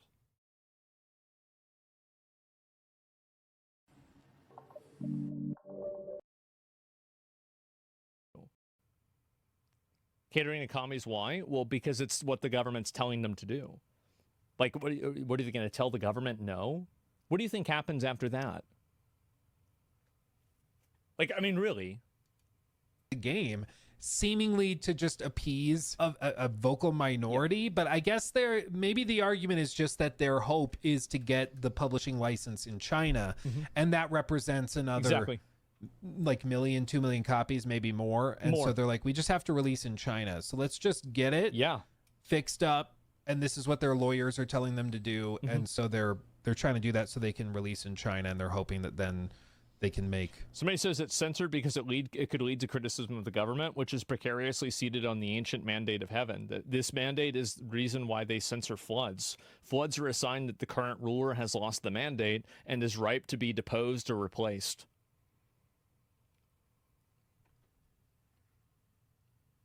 Man. A lot more money. Maybe that's pretty much all it is. Combined with some more general nerfs to enemy armor and various boss fights, players have been revolting against patch 1.5 on Steam and Reddit, where some have accused the Wucheng subreddit mods of deleting complaints. Quote, after 80 hours on Steam, I pulled the trigger for console, one fan wrote. Long live Wucheng 1.0. Some players are currently trying to roll back updates on Steam by editing files. Not everyone's raging against the latest update. It's not a big deal. Like, I mean, it's not a huge deal. It doesn't change the game massively. It's just stupid. Performance continues slowly but surely to improve on PC. It was pretty rough at first. But that does mean that Wucheng's Steam review rating is finally recovering. Not quite. Complaints of frame rate crashes have been replaced by review bombing over alleged censorship. For its part, Lindsay hasn't said why it changed Wucheng's story. Update 1.5 went live on PS5 and Xbox Series X and S earlier today when this was written. It looks like it was posted yesterday. It is kind of crazy. It's kind of crazy to literally change the plot of your game in a patch. In my opinion, I'm surprised that the game even got released this way. That's where I'm at. I'm surprised that they even released it like this in the first place. Because I feel like everybody knows that they have this level of censorship and they have this level of cultural expectation. Like, why would you even put this out in the first place without checking with somebody or have it? Why were these changes not in on launch? Yeah, you think they played it? I think that a lot of companies self-censor because they don't want to attract the ire of the government. And I think they're right. Testing the waters? Turns out it's a bit too hot. Kind of ridiculous. And then to like literally also updating it, removing entire sections of the game where now enemies don't attack you. So it goes, bro, there's a fault with your logic on my previous post. I already read your post. The reason I didn't comment on it is because it was stupid. Your post was the one talking about Black Myth Wukong as an example. I'm going to go ahead and pull your chat up just so everybody can see this.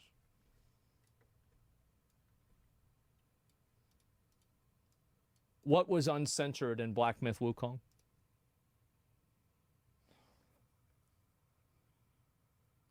You don't understand the difference between political censorship and like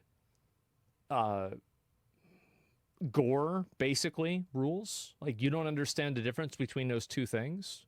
You think that these are both on the same level. You think that portraying the Chinese emperor in a certain way is seen by the Chinese government as the same as having bones? You really think the CCP thinks of those as equivalent to each other?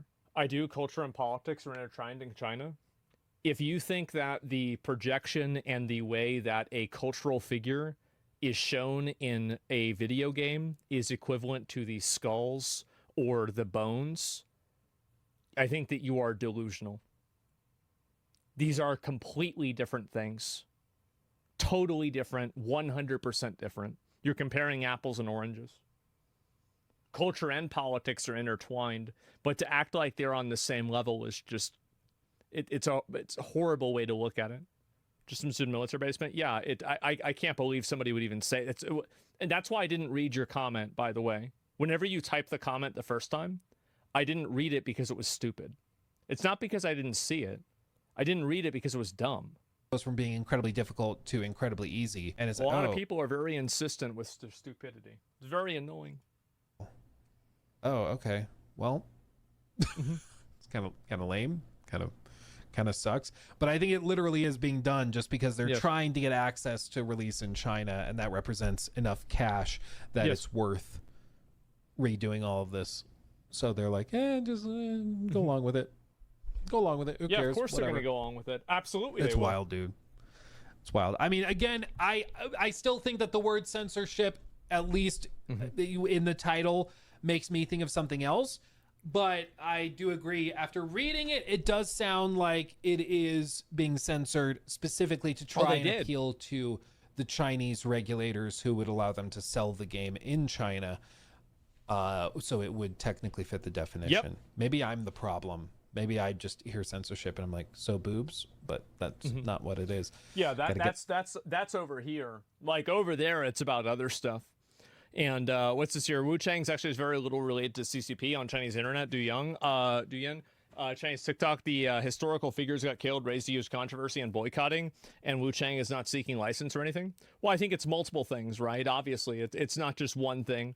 And I would grant you that. I think that you're right, is that it's not probably just the government, but I think that the government having these type of enforcement mechanisms, I think also directs the culture in a certain way. My head out of the gutter. I'm the problem. But this is wild. Again, like literally think of any other game where they change this and like, so the big boss fight, he lives now. Sorry, not sorry.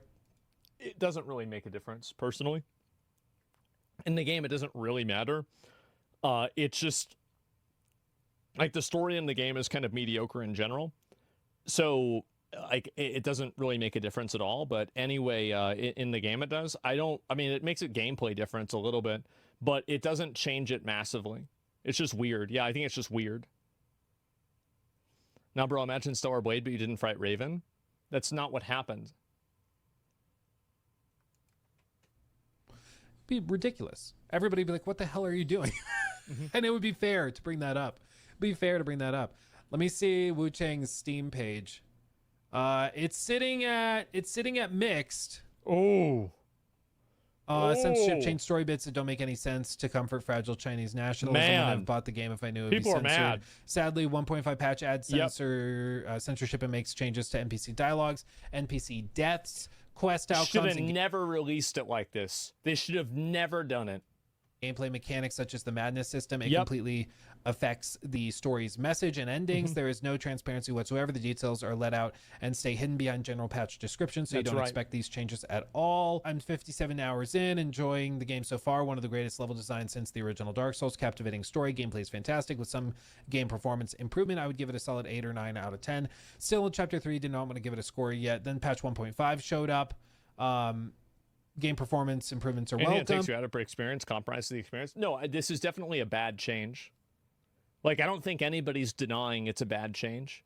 All I'm saying is that with something like this, I'm kind of surprised that it even got released this way. Because I would assume that the people making the game would probably predict that this would happen. But this must be the first time I've heard a story plot change post-release. As far as I'm aware, plot change made the story completely different and even makes some of the characters' motivations pointless. I don't know what kind of pressure Lindsay got to go as far as changing the game's plot. I've read that it was criticized by some gamers for not being historically accurate, but the story is fiction. Is it not? Yeah. Well, you're using... It's why, like... Nah, if you're using historical figures, you're going to have people that are going to have opinions. You are. I mean, the same thing happened with Assassin's Creed Shadows.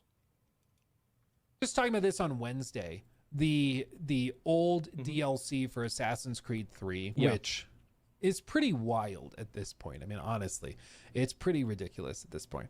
But it was literally historical fiction in an alternative timeline where George Washington. You're under a misconception about this. It's not the Ming Emperor that's revered. It's hardline nationalists that are Han Chinese got butter about it. I don't think it's one thing or another. It's all of it. Like it's very obviously all of it. I mean, the way that they it's the same thing with the flood stuff. Like it's not one thing. It's collective things coming together. Assassin's Creed went too far though. Well, I think in general, like all I'm saying is that this happens in a lot of cultures. And you saw Assassin's Creed roll back changes too, because people thought they were culturally problematic also. Went mad with power and became King Washington. And the DLC is literally called The Tyranny of King Washington. Yeah. Like, can you imagine if they tried to do this with like a Chinese emperor or something? And they're like, yeah, so Mao, he's now got superpowers and he's a zombie and you have to fight him throughout the game. And then he's the final boss fight. Like they would lose their minds. Not looking They'd good. lose their minds. Whereas in America, we're like, oh, that's freaking cool as hell. I would have loved if George Washington. No, you actually no, think about it. This is a better example.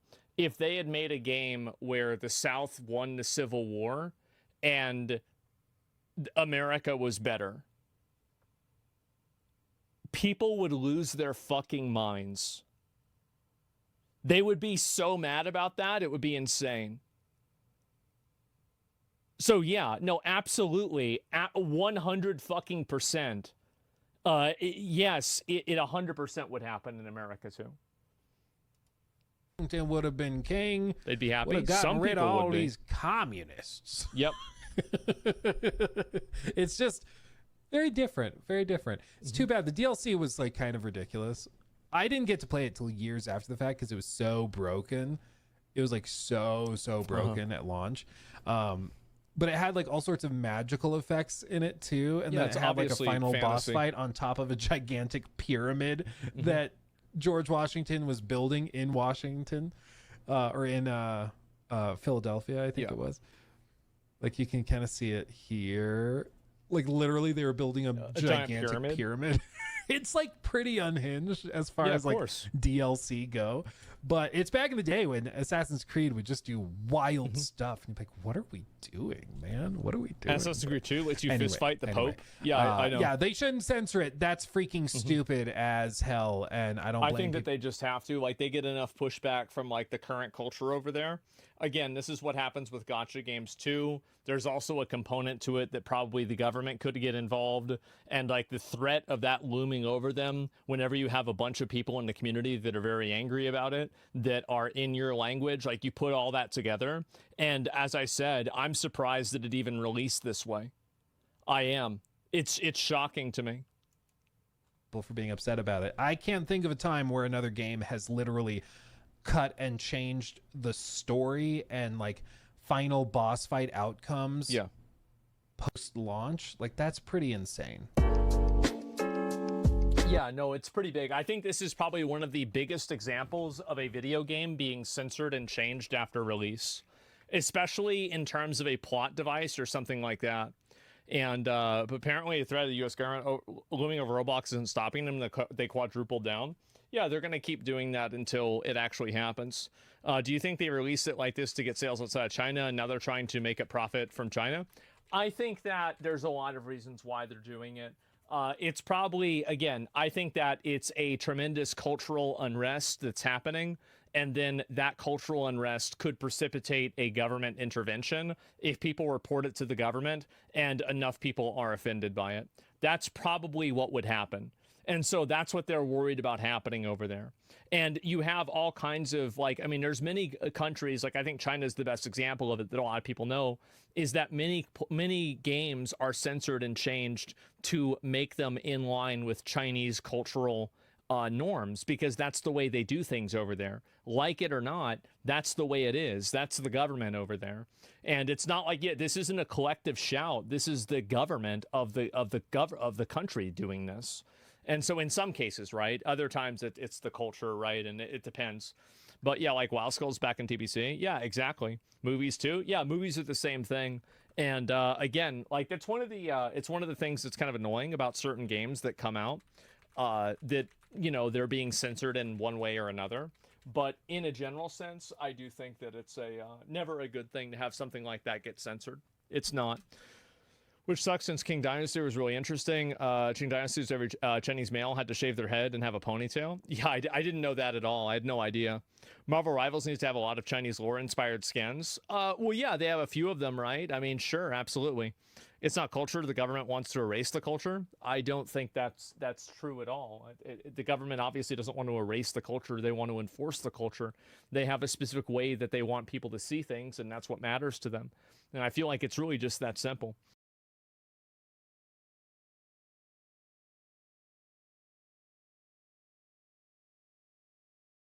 The public is ready for remigration.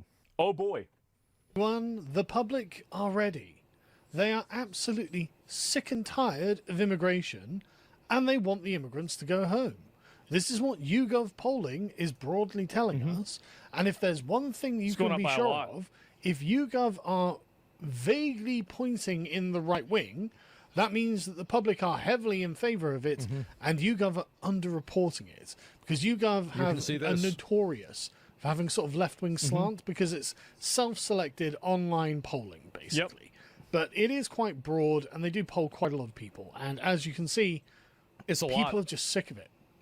Do Brits think that immigration has been too high or too low in the last 10 years? 73%. Oh, 3/4 of people like, oh, too high. That's just insane. Flat too high. Not about right, not don't know, too high.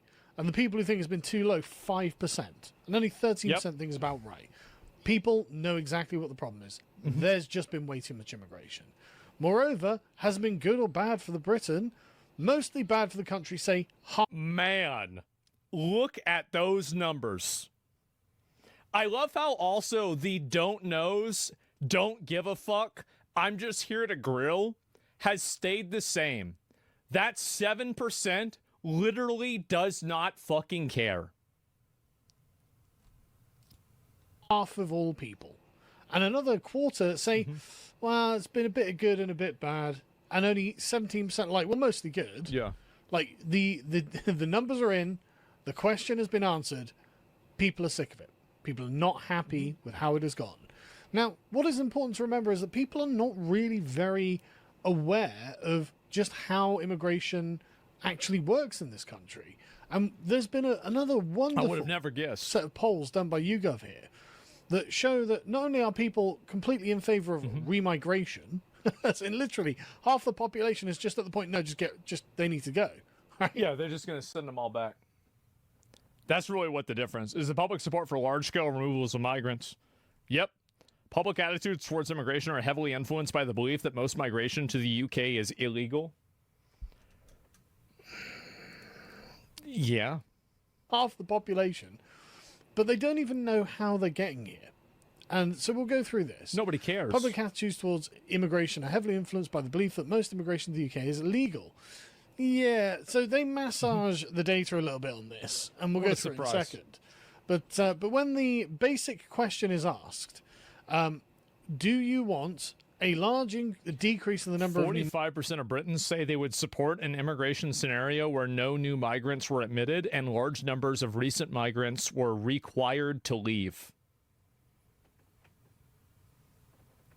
Man.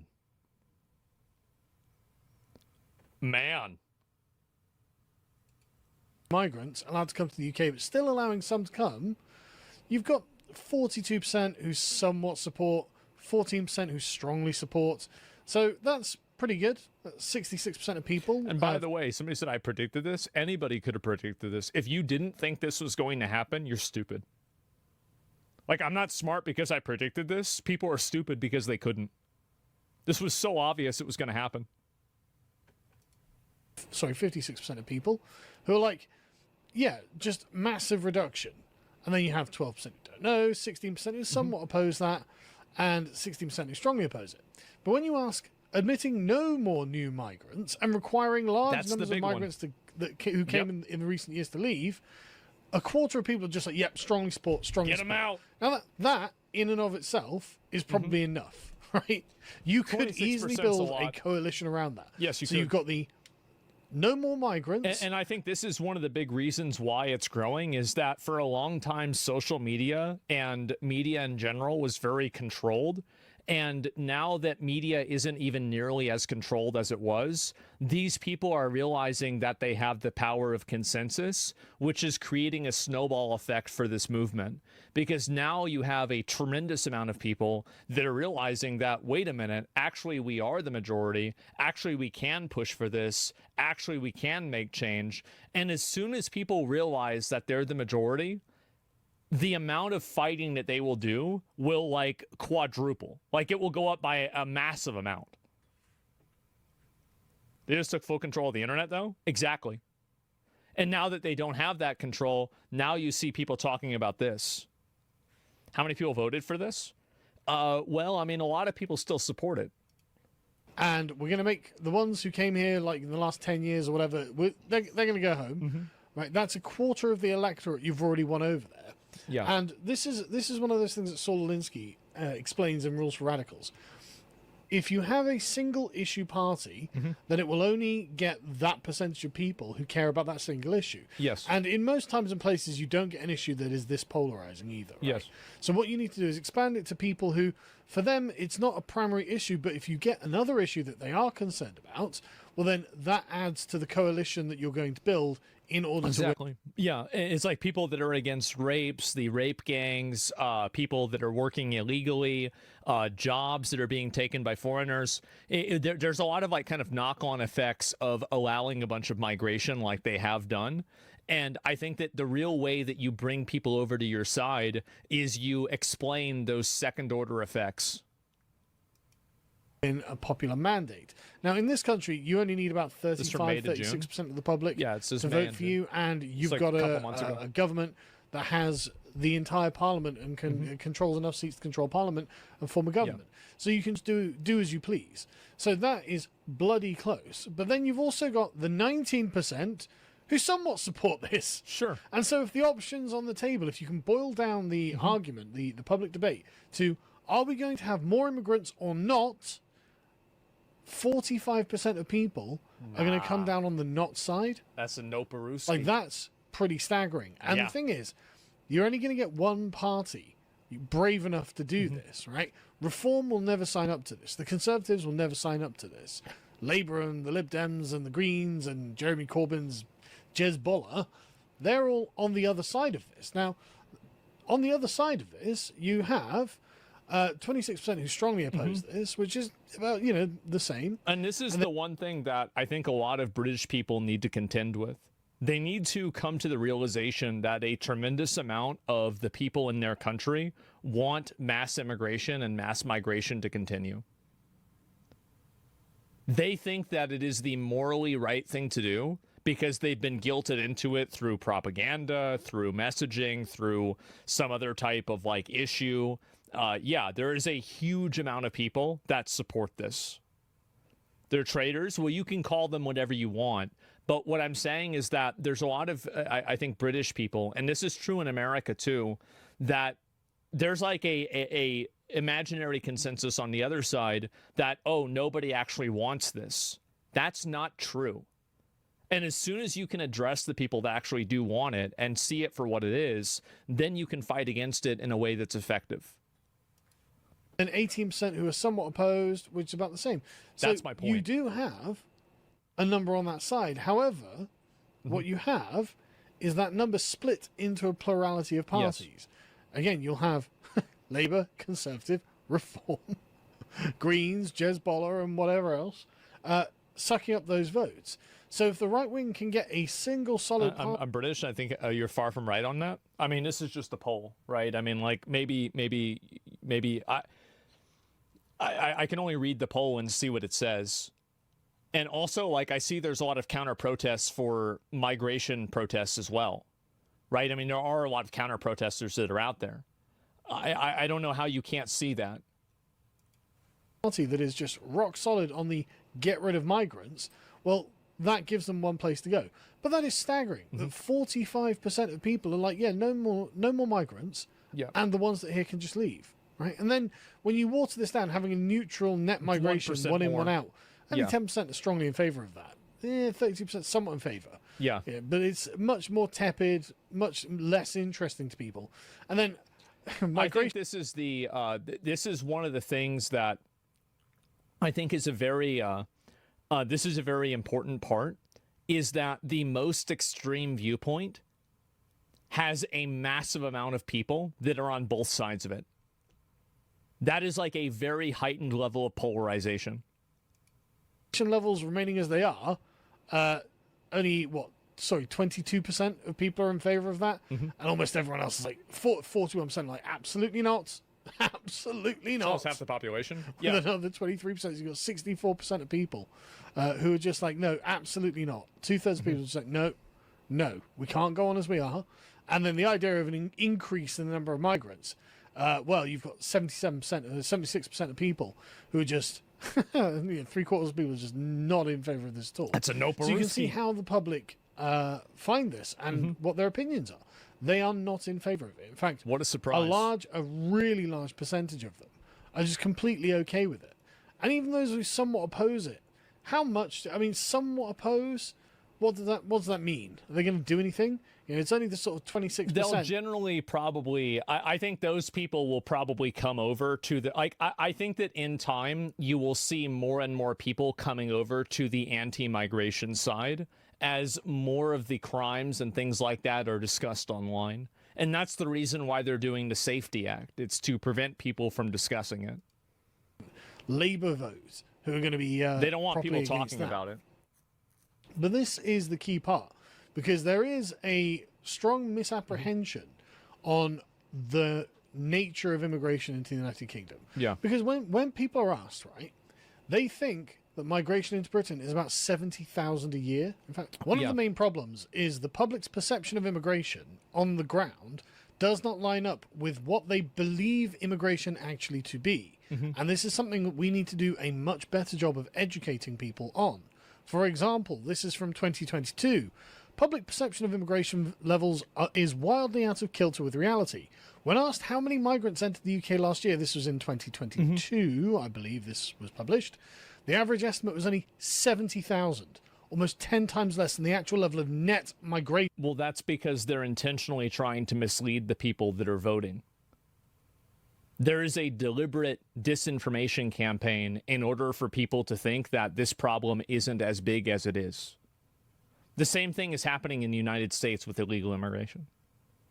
Yeah, the exact same thing's happening. So, and you can see also, like, in terms of, like, perceptions, etc., it's bullshit. Yeah, exactly. And yeah, they're lying. They're lying to people to make them think that it's not a big deal until it's too late. And 17 times lower than the gross migration of 1.2 million. That's the same, by the way. That hasn't changed. Last year, up until the middle of 2024, people still, it was still 700,000 plus net that were allowed in, and 1.12 million or something that were allowed in total. Jesus. And so if people only think it's 70,000, then they are massively outside of the loop on what is actually happening to their country. I don't get why so many governments are acting against the interests of their own people. I mean, there's a lot of reasons why. I think that this is mainly a problem in Western countries. And I think the reason why is because of race politics. The only countries that really have these problems are white countries. And the thing is, again, other surveys. This is a survey from last month. Everywhere. To the best of your knowledge, which type of immigration accounts for the largest number of people coming Social to the media UK each guilt? year? Yeah. And 1/4 of people think it's refugees and asylum seekers on small boats. That's not true. I mean, don't get me wrong, like 50,000 No, everywhere? I don't know. I don't think China has these problems. I'm pretty sure, like, a lot of the Middle East doesn't have these problems. They just don't even let anybody in. I'm pretty sure a lot of places in South America maybe don't have these problems, but I'm not really too sure about that. Japan does. Well, I think that Japan is beginning to have this problem, but not really. I don't think that they really, in a genuine way, do. India, I don't know if India does or not.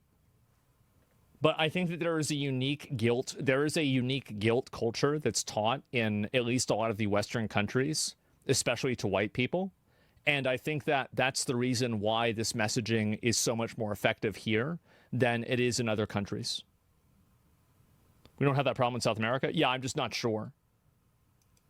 How many come each year? That's way too many. There's something like 180,000 of them in the country. That's way too many, obviously. But that's over the course of about 7 years. Right? That's actually a tiny drop in the bucket. That's actually a really small number. Yeah, the next one, refugees and asylum seekers in general. Nope, not at all. Economic migrants, that's a huge percentage. International students, that's a huge percentage. Sure. Family migrants, that's a huge percentage. Each of these is more than all of the small boats and asylum seekers that have arrived in the last decade in themselves. Yeah, sure. That's the overwhelming majority. And yet the British public just have no idea. Just have no, and that's each year. Each year, about 250,000 economic migrants, about 250,000 international students, about 300,000 dependents we allow into this country each fucking year. Way more than the boat migrants. But because the boat migrants dominate the headlines, because there is an intrinsic injustice in allowing these people in. Well, it's the spectacle of it. I think that's the reason why. Watching the boat migrants is the most interesting thing to watch, so that's the main thing that they're going to be talking about, obviously. And putting them up in hotels. Yeah, it's common this sense. Dominates the public's perception of reality. So they are literally so far out of whack that they have no idea what is going on in this country. Anyway, going back, you get, again, on this survey, back to the YouGov survey, they say, well, I mean, surely the migrants here are staying illegally, and that's not true. Just they think, do you think there are more immigrants staying in the UK legally? I think that right now there is still the conversation around illegal people, but I think that where things are going to shift, and this is especially true as Europe becomes more radicalized, I think that they're going to just want to get rid of all of them, period. They're going to want to deport them even if they are legally there. But obviously that's not going to happen first because of a matter of priorities. And it's also like, you have to take step 1 for step 5 to happen. This is the case with any political ideology, is that at the beginning, that's what it's going to be. Deport? Yeah, deport, exactly. And so that's really what I'm saying in general. You can't change what to acknowledge? Yeah, sure. UK laws are changing, definitely. It's already about immigration in general in most European countries. Yeah, and I think it will be about, well, the difference is that where I think things are going to go is that, again, like with the boats thing, I've said that the position that people have right now is stop the boats. I think the position that people will go to is sink the boats. I think that this will also happen with immigration in general, is that as things become more extreme and more problematic and the country over there becomes more destabilized, what's going to end up happening is that it's not going to be enough for those people to just simply stop illegal migration. They're going to also remove legal migrants and legal immigrants that live there at that point. That's where I think things are going. Or illegally, out of all people, 32% think more staying illegally than legally. That's a third of the population who just have no idea the scope of the problem. Yeah. And when you boil that down to those who want large numbers... I think that you're confusing asylum with legal immigration. Governments granting asylum to everyone and making them legal doesn't mean it isn't a problem. I don't think that people care about that distinction. I know what that distinction is, but I don't think that it's relevant. To leave, those people think most of them are illegal. And it's like, no. You are wrong. The problem is mostly legal migration, frankly, by a long way. An absolutely gargantuan way, frankly. Now, they then go on for a long time in this to continue to sort of massage the data and make a few assumptions out of this. In fact, they'll tell us, right? If the British public dramatically overestimate the number of illegal migrants in the UK to the extent that they think that most migrants are here illegally, then the possibility arises that, in reality, those who support removals don't want to see the bulk of migrants removed. And they go through a bunch of things that would crack open the possibility of that being the case. But of course, they can't say definitively that is the case, which is why they say, well, it's the possibility. Totally fucking delusional. No, right. People don't know. Right, people just don't know. And what they are seeing in front of their face when they walk down their high streets, they think, oh my God, look how many illegals here.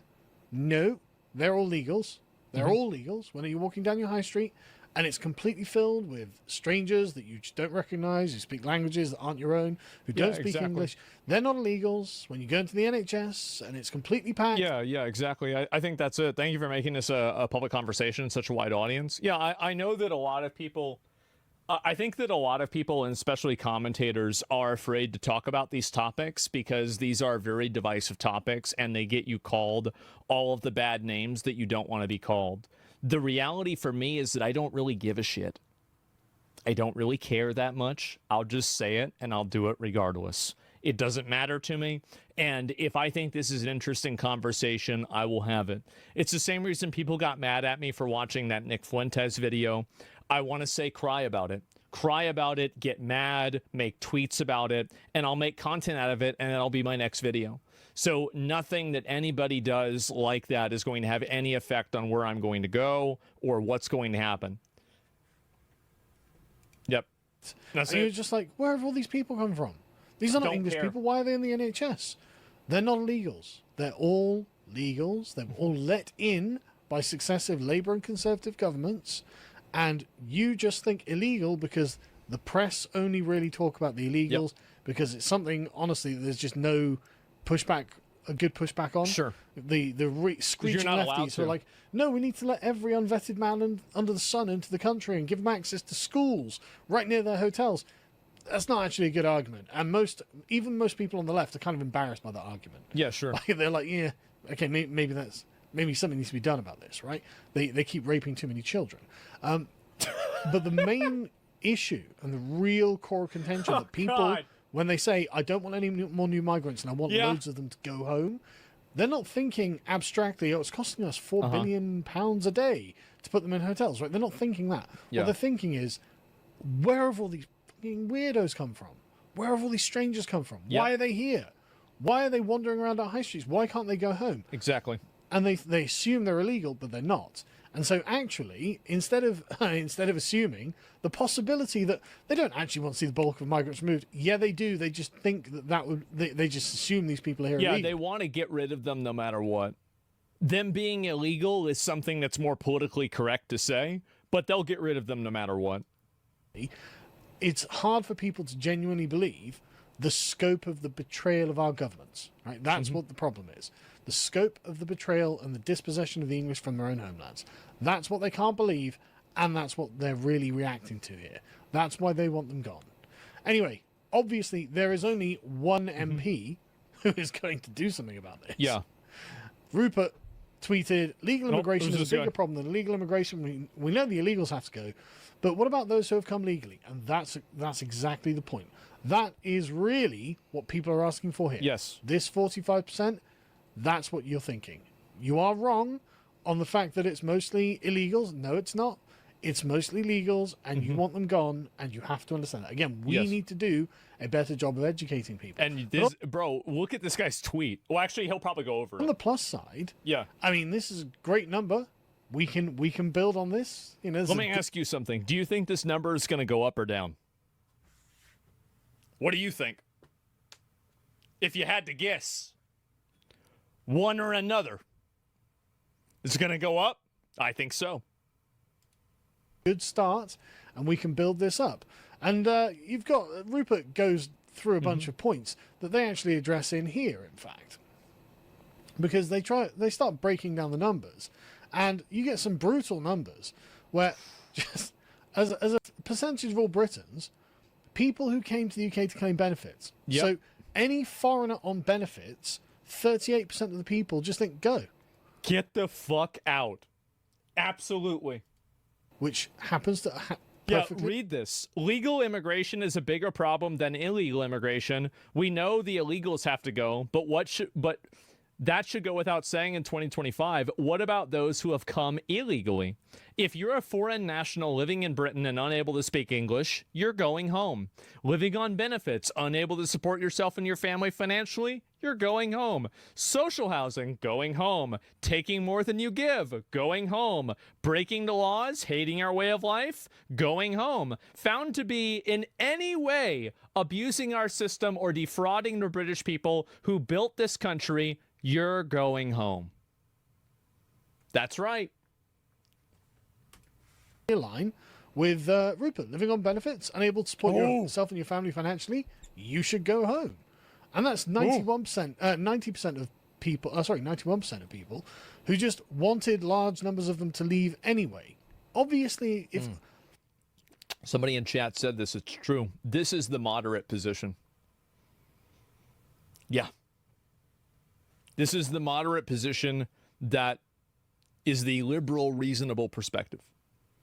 If you disagree with that, wait just a little bit longer. Foreigners just shouldn't be able to claim benefits in England. All right. Why would we want to import people from other countries and then pay for them to live here? There's absolutely no sense. And then workers who came to the UK without valid work visa to work in unskilled jobs.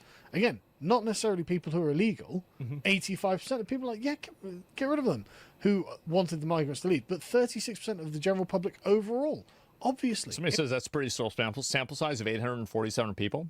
I think that the gold standard for most population, surveys is 1,000, in 1,000. But 800 is close to 1,000. But you're right that definitely the amount of people polled is not massive. It makes perfect sense. Why would we want these people here? We don't need low-skilled workers. Probably don't even need high-skilled workers, to be honest. And we should be forcing the market to recruit and train native British people to do the high-skilled jobs, obviously, rather than importing an overclass of foreign labour. Anyway, in social housing, you should go home, take more you can give, you can go home. Breaking our laws, hating our way of life, you should go home. Found to be in any way abusing the system or defrauding the British people who built this country, you should go home. My God, this is so great. Yep. Foreign nationals should be welcomed to the country on a strict set of conditions. And if those conditions are broken, you should go home. Yep. I mean, I couldn't say it better myself. But like I said, there is some What do you think the chances the UK is able to change for the better? Do you want me to give you the honest answer? I think the chances of the UK dealing with this is 100%. I think that they will absolutely deal with this. Light coming at the end of the tunnel here, folks, because to have this number of people 99%. Does that make some people happy? 99%. There's a chance it won't happen. What about Germany? I think Germany will find a way to deal with it too. I think that they all will. Yeah. What makes you so certain? History. History and a vibe. It's a feeling. It came to me in a dream. That's it. Gut instinct. Well, How many years, though? Most of it, 5 to 10. Most of it's legal. They're still going to be like, look, I just want them gone. Right, maybe 15. So this is some real life. So basically what happened is that these girls were getting harassed. Well aware that immigration is the most pressing issue, as we have covered, by a long way, have all the pressing issues. And everyone is sick of it. So things are going to change. Things are absolutely going to change. Just watch this space. All right. So he even agrees with me, too. Yeah, 100%. News. And, yep. Rupert Lowe is the British Trump, and he's basically our best hope. I don't know who the guy is. I've never heard of him. This is the first time I've heard of him. I've been listening and watching Sargon of Akkad since Gamergate, okay? I've known of this guy of 10 years. So, I remember I hosted a debate with him, Nick Fuentes, Destiny, and Hassan back in 2019. Make sure to give him a like. He's been making content forever, and give him some support. I think that his analysis is pretty accurate, and I also think that there will be 100% a reaction to this, and I think that it will. I think it will be an extreme reaction. Reaction to this, and I think that there will. I think it will be an. University instructor caught on camera attacking an Indian student wearing a MAGA hat. Pullman is farm country and is home to Washington State University. So basically what happened is that these girls were getting harassed by, I guess, some migrants or some shit. That's what people at least say. And this girl, apparently now, people are rallying around this pretty much. And police arrested her. Yes, they arrested this girl. So obviously, oh shit.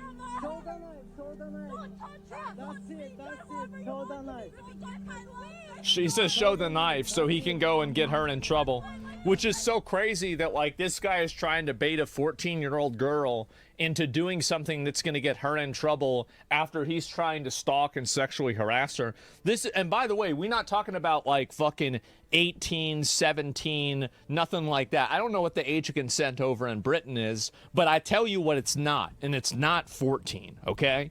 So this is nuts, bro. She 12?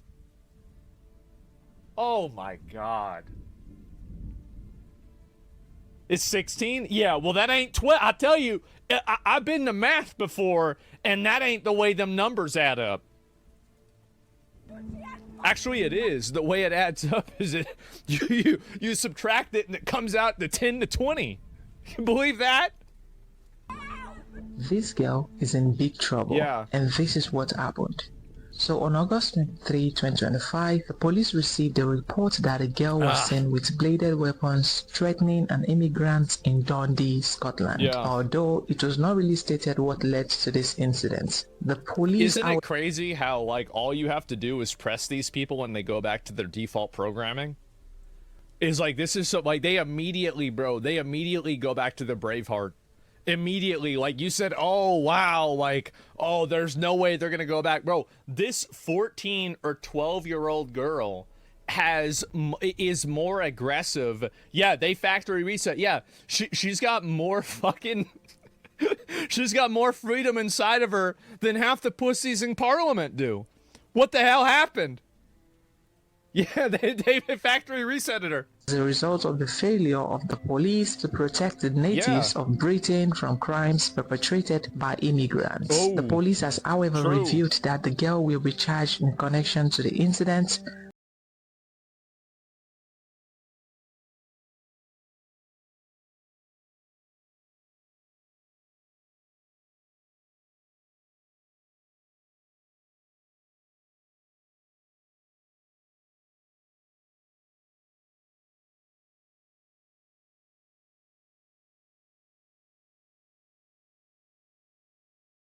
So the girl is the one that's getting charged. I cannot wait, bro.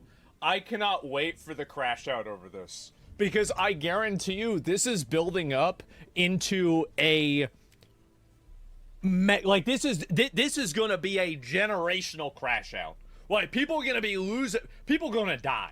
Like, I'm going to say that right now. People are going to die, and it's going to be a lot of them. This is going to be real bad.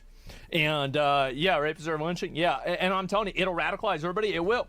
And yeah, this is a and the thing is, the government's to blame. You don't want to blame the immigrants. Like, I mean, obviously they shouldn't be there, but at the end of the day, this is like, you know, these people are not being held accountable. It's a different culture. They shouldn't be here in the first place. Like the immigrants, yeah, they're wrong, they're bad, and obviously, you know, put them in jail, get rid of them.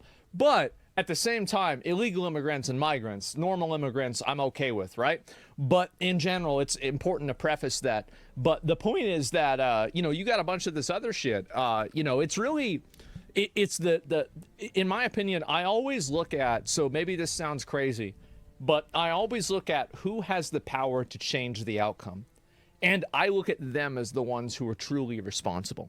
And that's the way I see things, is I look at the person who could change it and who chooses not to. And that's the person who I say is wrong. So really, that's what it is. Why is he recording a kid? So he can get her in trouble for trying to defend herself, obviously. That's clearly it. And so, yeah, anyway, so you got this girl, bro, like she, and she's doing this, right? Just to try to get this guy away from her, man. And so, anyway, she was defending her 12-year-old sister.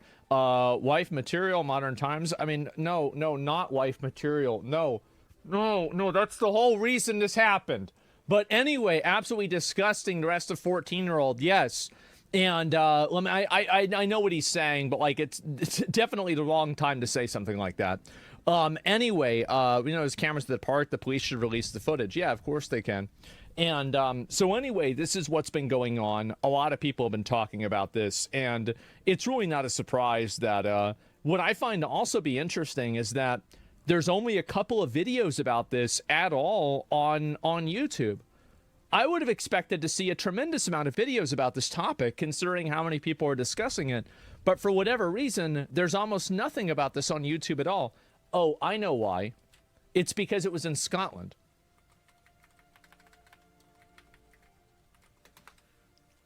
That's the reason. That must be why. Yeah, because I was searching for the wrong place. And so anyway, yeah, why is knife-wielding Scottish girl went viral? Yeah, there it is, guys. And so anyway, I'm pretty glad to see this happen, see people fighting back. I think it really is a sad state of affairs that the strongest show of masculinity and force in defending their homeland in the last, like, 10 years from the Scottish people has been a 12-year-old girl. I find this to be a little bit upsetting. Like, wow. It's big on Twitter? Okay, let me see if I can find it here and pull it up. Yeah, here we go. In Dundee, Scotland, a 14-year-old girl was captured in a viral video showing the girl defending herself and her 12-year-old sister. So a 12 and a 14-year-old girl. As someone who's stalked by pedophile ages 8 to 11, I can tell exactly what point this girl's at. This isn't the first time pedo Muslims have harassed her and her sister. She's exhausted every avenue of pleading the adults to help her, and they failed. Yeah, I think that the big issue is that a lot of adults don't want to approach this topic because they're afraid of being labeled as a racist. And because they're afraid of that, they end up letting people like her get abused and taken advantage of. That's not true. No, I think it is. I think it absolutely is. And so, and I don't know if this person's a Muslim or not. I think this is just like, I mean, maybe this is just, you know, fan fiction, stuff like that. I wouldn't really go and, you know, like draw that conclusion all the way. But either way, you know, it's a problem regardless. And it's not true. Yeah, it might be a hot take, but I believe minors shouldn't be filmed in public under any circumstances unless they're actively breaking the law. You think minors shouldn't be filmed in public under any circumstances unless they're breaking the law? I'm trying to think what the reasoning would be to say that shouldn't be true.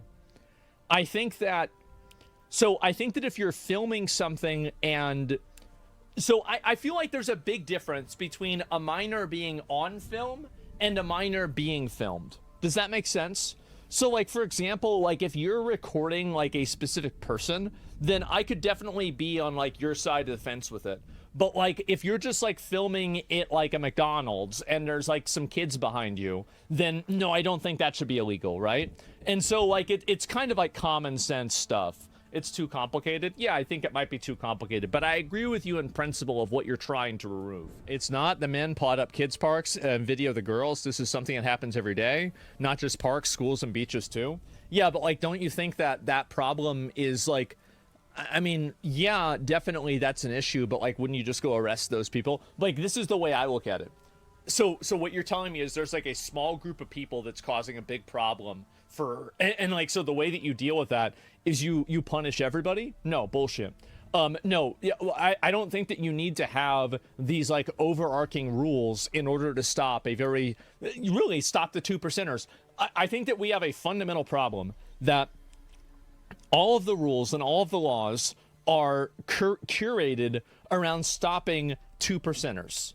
And everybody has to, like, we would be living in a utopia if we did not have laws that were made to micromanage 2%ers. And that's really what's going on here, right? More like 10% in America? I think it's 2%, personally. But, you know, who knows? And UK doesn't have a Muslim problem. They have a boy problem. They imported all the problematic people that would be in jail in their own countries. Well, I have no idea whether they did that or not. I just genuinely don't know. But, yeah, these girls' mothers beat up the guy's sister, and then he started recording them. Maybe. Yeah, I just don't know. And let's see here. They're absolutely horrific. Yeah, don't fucking touch us. Girls screaming at a migrant, recording them before brandishing an axe and a knife. So, yep, there you go, guys. Man. And obviously, I mean, this is one of those things where it seems like pretty much everybody is on the same side of this issue. Like, this is definitely, I would say, a rallying point where a lot of people have begun to get more radicalized by this. And I think that you're going to continue to see this happen in general. So, yeah. And Zach Millennials had their brains pumped full of gangster rap that idolized this criminal behavior. That's really a lot of the reason why we got here. I don't think that's the reason why. I think that what happened is that in education, right, and I think this is a good thing to an extent, The problem is that acknowledging any sort of a systematic problem that happens with a group of people who think a certain thing, that's automatically seen as racist or problematic. So if you have a bunch of people that think something that's reductive or problematic, if that group of people is a non-white group of people, it's very hard for, I think, society to deal with that, because people are so trained to automatically like repudiate anything that even sounds like racism, right? And that's clearly what's happening, right? It's not rap music. Yeah, that's clearly what it is. Why dance around it? Well, what I'm saying is that I think this is an overarching problem. It's in the UK, it's in America, it's in anything. Whenever there is a problem with any group of people that's not like a gang violence, I think gang violence is a great example. Like gang violence is predominantly minorities, right? It is. And this is just a fact. Everybody knows this. But, you know, being able to talk about it in this way, people don't want to because there's a racial connotation to it. And I think that's what people are afraid of, and that's the reason why these issues don't get resolved. And I think the worst thing about that is the people that really suffer are the minorities in these communities that are being terrorized by these gangs. That's what's really happening. There's a different angle. Well, I don't know yet. It's not that hard. Government's protecting migrant criminals. Yes, I think the government is protecting the migrant criminals, and it's embarrassing. And again, I think more of these things need to happen until people in the country just get mad enough, and then they start pushing back. And I think that they will. I think it's already beginning to happen. Do you think there's any chance this was staged? No, I think that what happened is that these girls probably have been harassed by this person in the past. Like, I mean, I generally assume that this girl isn't playing Skyrim, right? She doesn't just have these 2 items in her inventory. So the probability is that this has been happening to her for a regular period of time, and her going out into a public space, she probably brought these with her because she was anticipating this to happen. And she did that for her own protection. So that's the most logical thing of how it happened. That's what I would guess. And so, yeah, breaking point for the poor kid. Yeah, of course, right? And she alluded to those. Dude, that was real. I think it was real, too. But, yeah, that's it. Most other countries are racist, though. Well, I mean, yeah, I mean, but I don't want to live in those other countries. Like, a lot of those countries I don't want to live in either. People in Scotland are naturally siding with the alleged assailant because people from that area are dog, rough, and feral. I don't know about that. I mean, are people really doing that? Like, new information on the Dundee Axe girl. The man was innocent after all. Oh, geez. The quote, no, the police in Scotland have confirmed to the Courier that the investigation has concluded. It is understood that despite reviewing CCTV and making other inquiries, the officers have found nothing to support the allegations made against 2 individuals highlighted in the posts. Okay, so this is how you can immediately disprove this. Why didn't he just walk away from her then? Really? I mean, wouldn't, like, if somebody told me, leave me alone, I would just walk in the other direction. So why is it that you didn't just immediately start turning around and getting away from this person? Why would you film them at all? It's because they harassed him. Surely they must have harassed him. Surely that's actually what happened. No, should anyone from Scotland take a look and see if that's a standard in that situation? Seeing right-wing grifters trying to make into something else is wild. Anyone from... I would just walk in the other direction. This. Why didn't he just walk away from her then? Really? I mean, wouldn't, like, if somebody told me, leave me alone, I would just walk in the other direction. So why is it that you didn't just immediately start turning around and getting away from this person? Why would you film them at all? It's because they harassed him. Surely they must have harassed him. Surely that's actually what happened. No, should anyone from Scotland take a look and see if that's a standard in that situation? Seeing right-wing grifters trying to make into something else is wild. Anyone from Scotland? Oh, man. That is insane. Oh, my God. Why the fuck is Elon Musk feeling the need to stick his nose into every aspect of UK politics? Because he's trying to help you before you give your country away to people that are going to kill you. That's the reason why. You should be saying thank you. Thank you, Elon. Thank you for caring about my country, even though I want to give it away to foreign invaders for Reddit upvotes. Thank you, Elon.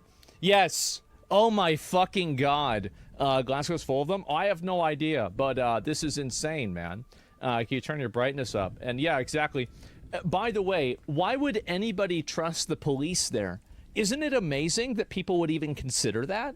Why would you trust the police whenever the police have been systematically exposed for trying to suppress this data in the first place? And we're supposed to just believe this?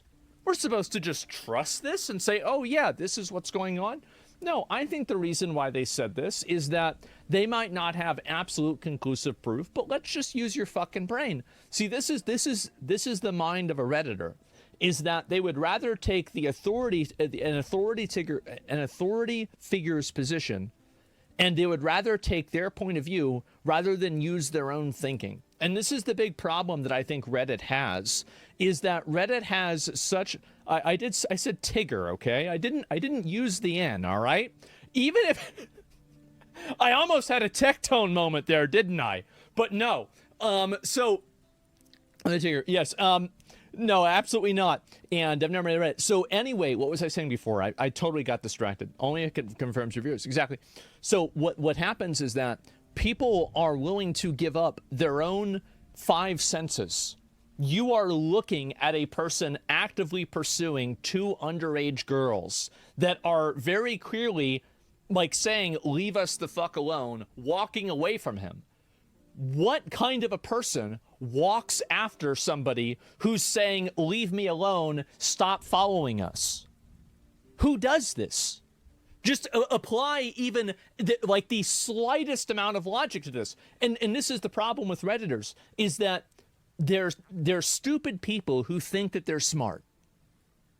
And that's the scariest thing that you can possibly have.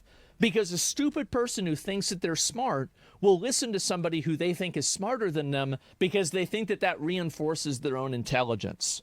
That's the big issue of what's happening here, okay? You can see that. And Dunning-Kruger effect? No, this is not Dunning-Kruger effect. It's just the, 105 IQ effect. This is unironically, like that meme with like the really smart guy and the big retard that have the same opinion and the guy in the middle that like has this different dumb opinion. That's where we're at. So the 80 IQ is about, hey, come over here and all this shit causing fucking a problem. What the hell are they doing here? What the hell is this?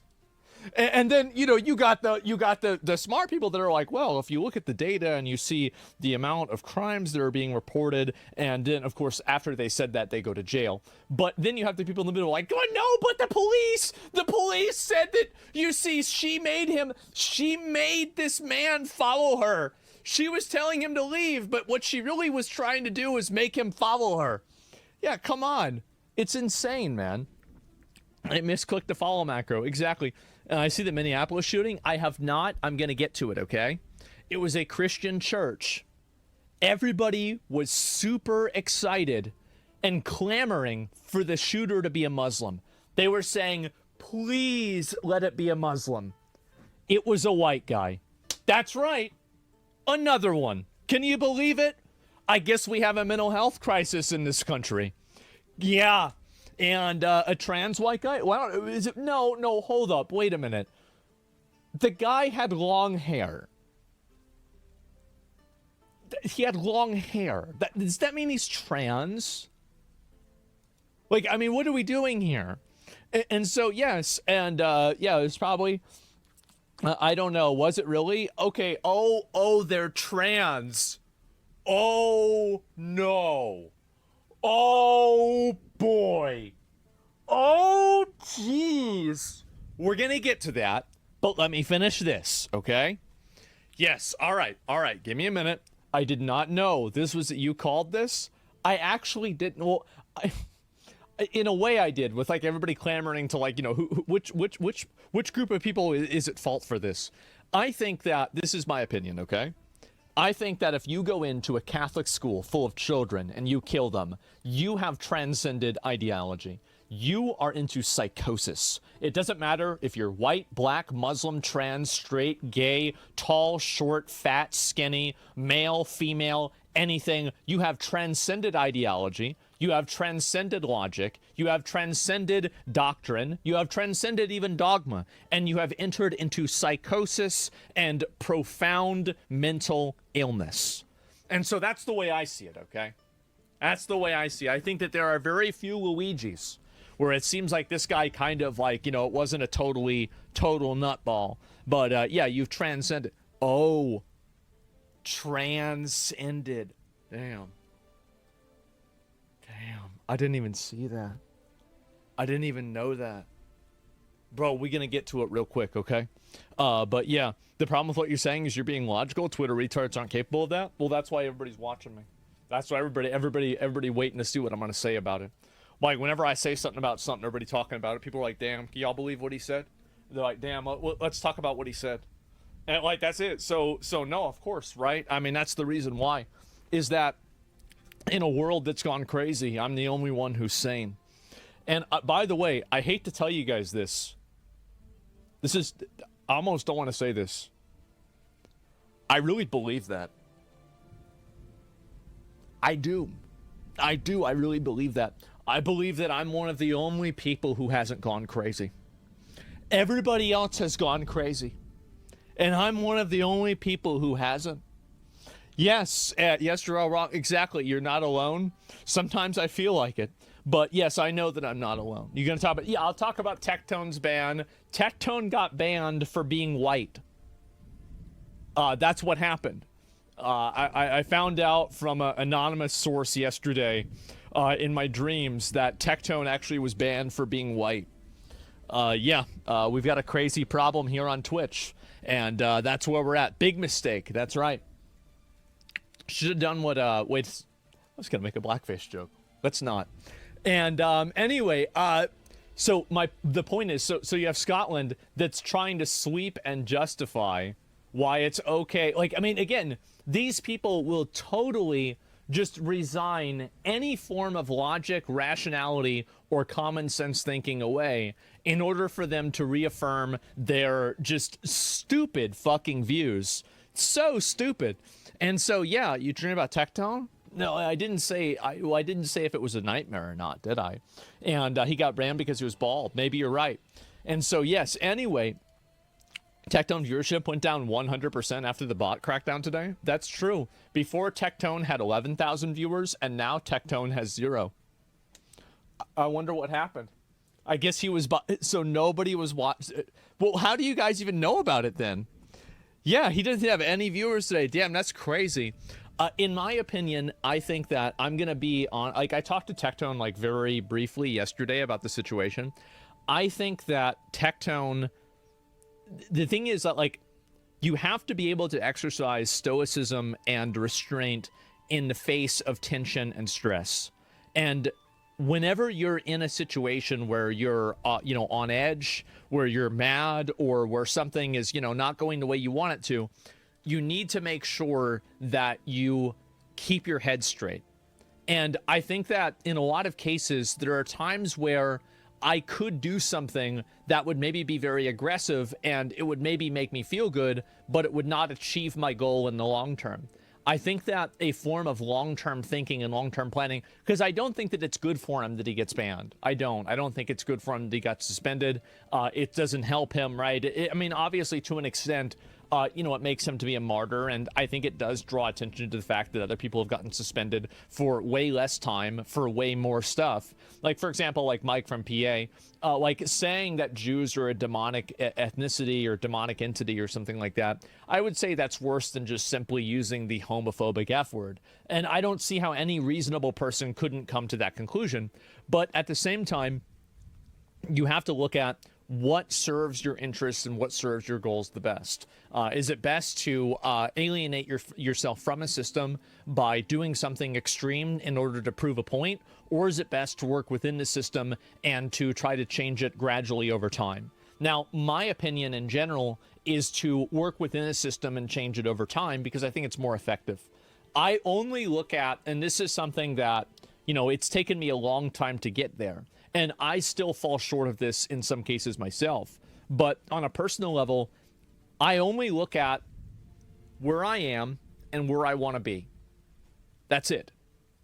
I don't think about how I feel. I don't think about what's right. I don't think about what's wrong. I don't think about what's fair. I don't think about what should happen or what shouldn't happen. I just simply look at where am I, where do I want to go, and how do I get there? That's it. That's the only thing that I think about is how do I achieve my goal? And if achieving my goal means doing something that might hurt my ego, I do it instantly. If achieving my goal means doing something that would put somebody in a position that they don't want to be in, I would do it instantly. Anything that I would want to do is in service of a goal. And so the moment that you lose sight of that goal and you start thinking in terms of releasing your own self is the moment that your goal is no longer what you're working towards. That's the way I see it. That's my viewpoint on things. And I know that, in service of the goal. What the fuck is your goal? It depends on what happens. It does. That's called psychosis, my dude. Most people can't set aside their emotions. Well, just work on it. People set it, and that's actually not true. People set aside their emotions all the time. Everybody in a traffic jam is mad. Nobody is trying to run each other over because people are setting aside their emotions and they're patient and they wait for their turn. All of the time, everybody constantly exercises self-restraint on a daily basis, on a regular basis. 100%. Accusations made against them might have directly led to potentially lethal interaction with law enforcement.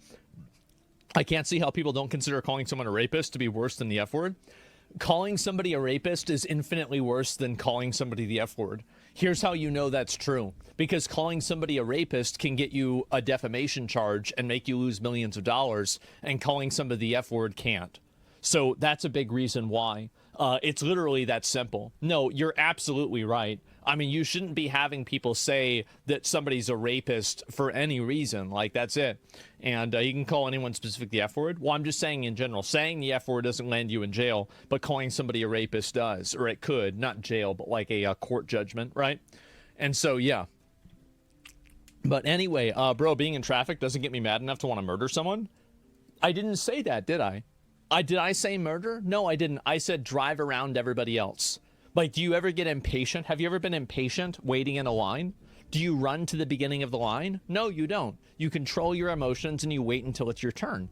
This is the way it works. And so everybody exercises, and this is the problem, right? Is that people have put themselves into a position of learned helplessness where they think that they are not in control of their own lives. But you are in control of your own life. You've always been in control of your own life, and you exercise that restraint every day, every minute, every hour of your life, and you're not even realizing it. And as soon as you realize it, you can practice doing it consciously. But the first thing to do before you can practice doing it consciously is to be conscious of the fact that you've already been doing it. So that's the way that I look at it. Okay, this is some fucking, Asmongold life lesson. By the way, I live in my mom's house. I'm fucking 35. I don't have a girlfriend, and I'm balding, okay? So I wouldn't listen to my opinion on stuff. But in general, that's what I'm saying. I do think that I'm right about this.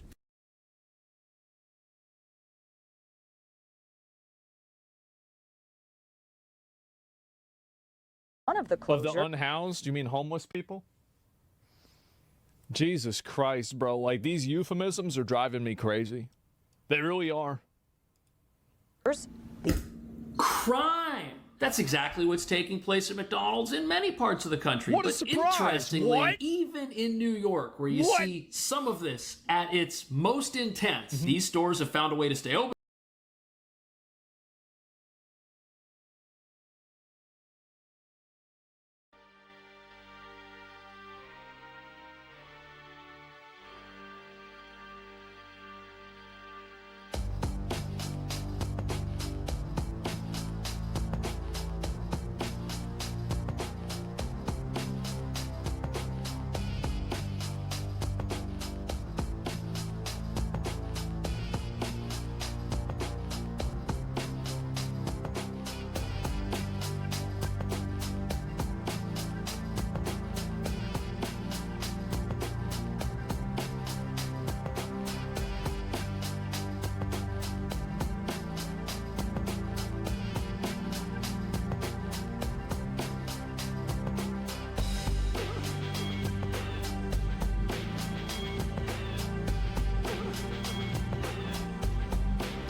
happen because they're near America's busiest.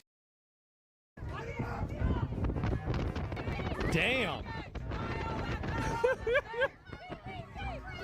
They're just getting dragged away. Now, one copper started landing haymakers on a protester in a Cincinnati Reds cap while Just beat the fucking shit out of him. I'm good. You resisting arrest? You're trying to cause problems? lady attacked the cops with her tactical slipper. Oh my god. Her tactical slipper, as the K-9 cops were finally deployed. Oh,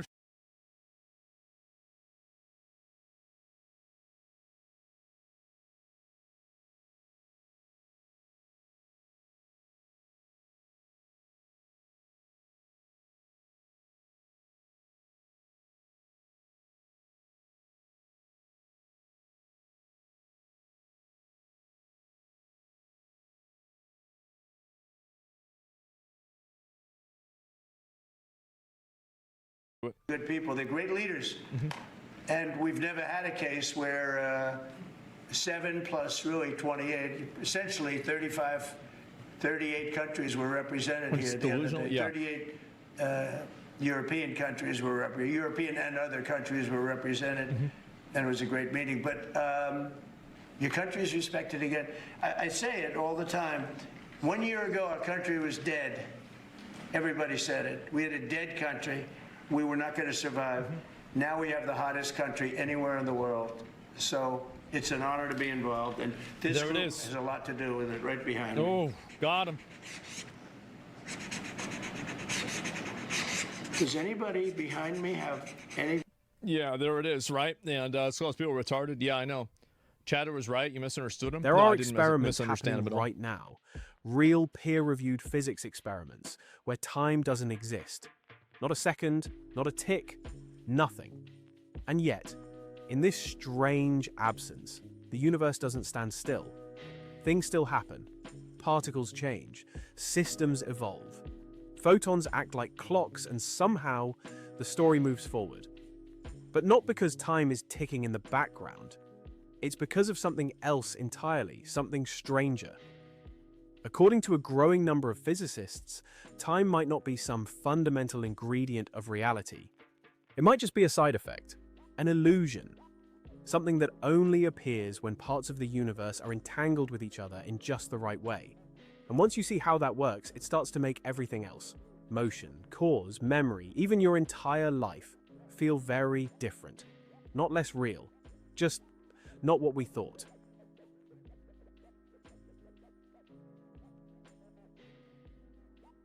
You don't notice it in your day-to-day life, but physics has a serious time problem. It's not just a technical glitch in a few equations. It's a contradiction sitting right at the center of two of our most successful theories of reality. On one hand, you have Einstein's general relativity, a brilliant and precise model of how gravity works and how objects move through space. In this view, time isn't a constant flow ticking away in the background. It's part of a flexible fabric. It bends and stretches depending on how fast you're moving or how close you are to something massive. A clock on a mountain runs faster than a clock in a valley. Two identical watches, synchronized at sea level, will drift apart if one is taken on a flight. That's not a guess, it's been measured. It's how GPS works. In general relativity, time is physical, but it's also relative. It's not the same for everyone. On the other hand, there's quantum mechanics, our best framework for describing atoms, particles, and all the weird behavior they show at small scales. But in quantum mechanics, time is treated very differently.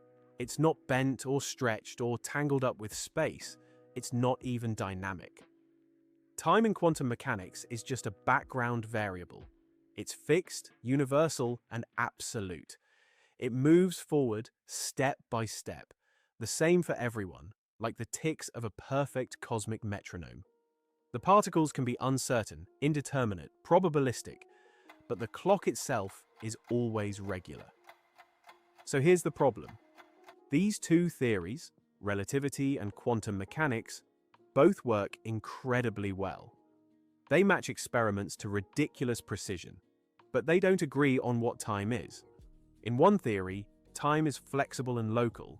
In the other, it's rigid and global. There's no single version of time that works in both.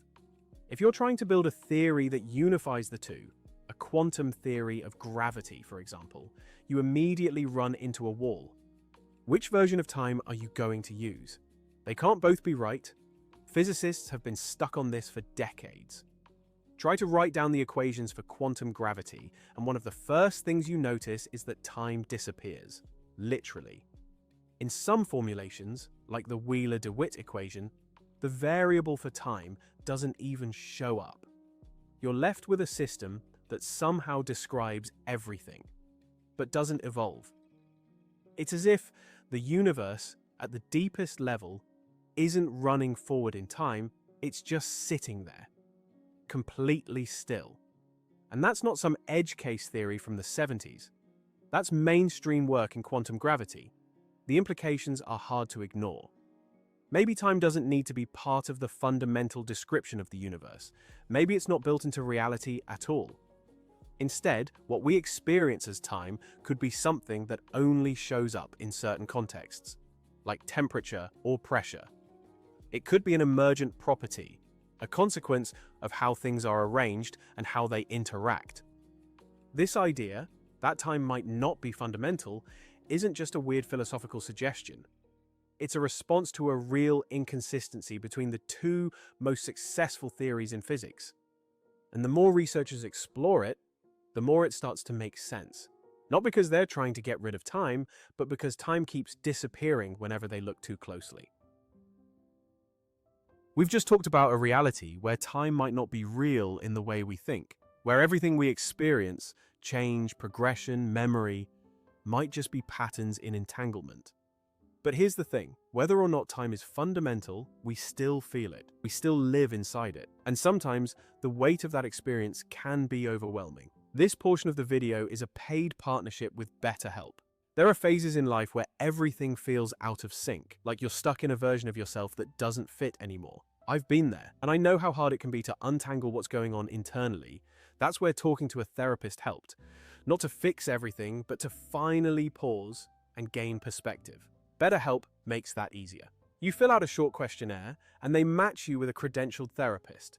Someone trained to listen, reflect, and help you understand the patterns shaping your life. And if it's not the right fit, you can switch anytime at no extra cost. With over 7,000 reviews and a 4.3 rating on Trustpilot, BetterHelp is a trusted platform that's helped millions of people take their first step toward clarity. So if you've been waiting for the perfect time to try therapy, maybe that time is now. Click the link in the description or go to betterhelp.com/Fexel and you'll get 10% off your first month. It's not about changing who you are. It's about understanding the version of you that's already there, beneath the noise, beyond the entanglement.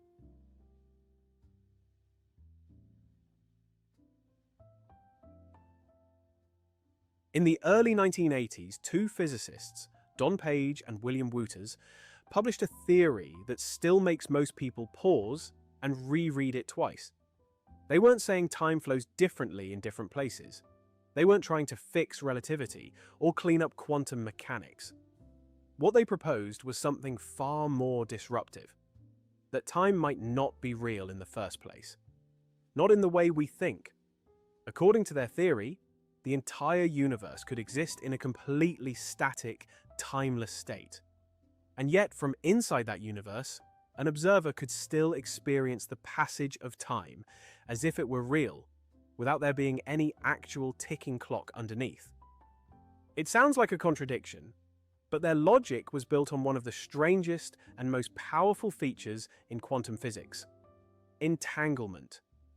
In quantum mechanics, entanglement describes a situation where two or more systems become so deeply connected that the state of one can't be described independently of the other. You can't talk about particle A without referencing particle B. They're not just coordinated, they're part of a single mathematical whole. Page and Wouters asked a bold question. What if the evolution we normally describe using time the way particles change, the way systems develop, wasn't driven by some background clock at all? What if it only appeared to happen when one quantum system was entangled with another system that we treat as a clock?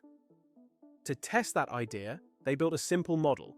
Imagine a closed quantum system that contains both a clock system and the rest of the universe, a particle. Globally, the system doesn't evolve. There's no time variable applied from outside.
But if you look at one part of the system, say the particle... My dad found my dildo and told me with f***ing AI what? What? Hi, sweetheart. There's no reason to be embarrassed, but I found your green goblin. Or that's what your mother used to call it. You should be a bit more careful about what you leave in the bathroom. Your younger brother is in there all the time for like hours on end. Please keep these things private. To be frank with you, I didn't believe it when I first saw it. These things are so much bigger than I remember. Anyways, take it easy, champ. You're not training for the Olympics. Let's keep the bathroom a family-friendly space. And don't worry, I won't tell Mom. Love you. Yapper.so. This is probably the best idea he's ever had. He probably thinks he is the smartest dude in the entire fucking world right now. My dad found my dildo and told me with fucking AI what? What? Hi, sweetheart. There's no reason... Clock. To test that idea, they built a simple model. Imagine a closed quantum system that contains both a clock system and the rest of the universe, a particle. Globally, the system doesn't evolve. There's no time variable applied from outside. But if you look at one part of the system, say the particle, and compare it to the other part, the clock, something strange happens. The particle appears to evolve relative to the clock. Even though from the outside, nothing has changed. The entire system is frozen, but inside it, relative motion and progression emerge purely through entanglement. That was the key insight. Time, in this view, is not something applied from the outside. It's not a stage on which the universe acts. It's a correlation. It shows up only when one part of the system is used to measure another. The illusion of time comes from the way subsystems are entangled. There is no flow, no universal ticking mechanism. The system as a whole is completely static, but within it, observers can still register change, make predictions, and perceive what feels like a moving present. Page and Wouters weren't just speculating. They used real mathematics to show how this kind of relational time could be constructed within the framework of quantum theory. Their model produced dynamics, meaning systems that change, in a way that looked exactly like the traditional Schrödinger equation, the backbone of quantum mechanics. But crucially, it didn't rely on an external time variable. Everything evolved relative to the clock inside the system. Time wasn't assumed, it was built from relationships. This approach was radical, and for a long time it was mostly overlooked. It didn't fit with the dominant narrative in physics, and it was hard to test. There was no obvious experiment in the 1980s that could isolate quantum systems like this and observe entanglement-generated time in action. The theory sat quietly, largely theoretical, waiting for technology to catch up. But its logic remained intact. It didn't require new physics. It didn't break any rules. It simply reinterpreted what was already there, using one of the most accepted principles in all of quantum mechanics. The Page-Wouters mechanism didn't deny our experience of time. It just explained it differently. And that difference changes everything. If their model is right, then time isn't a universal container. It's not fundamental in the way gauge symmetries or quantum fields might be. It's something that emerges only when quantum systems interact in a certain way. It's not absolute, it's relational, and that means what we think of as past, present, and future may not be built into the universe at all. They may only appear when subsystems align just right, giving the illusion that something is moving forward, even when from a higher view, nothing is moving at all.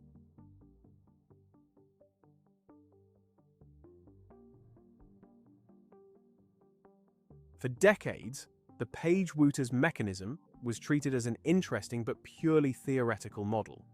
It wasn't dismissed, but it wasn't widely adopted either.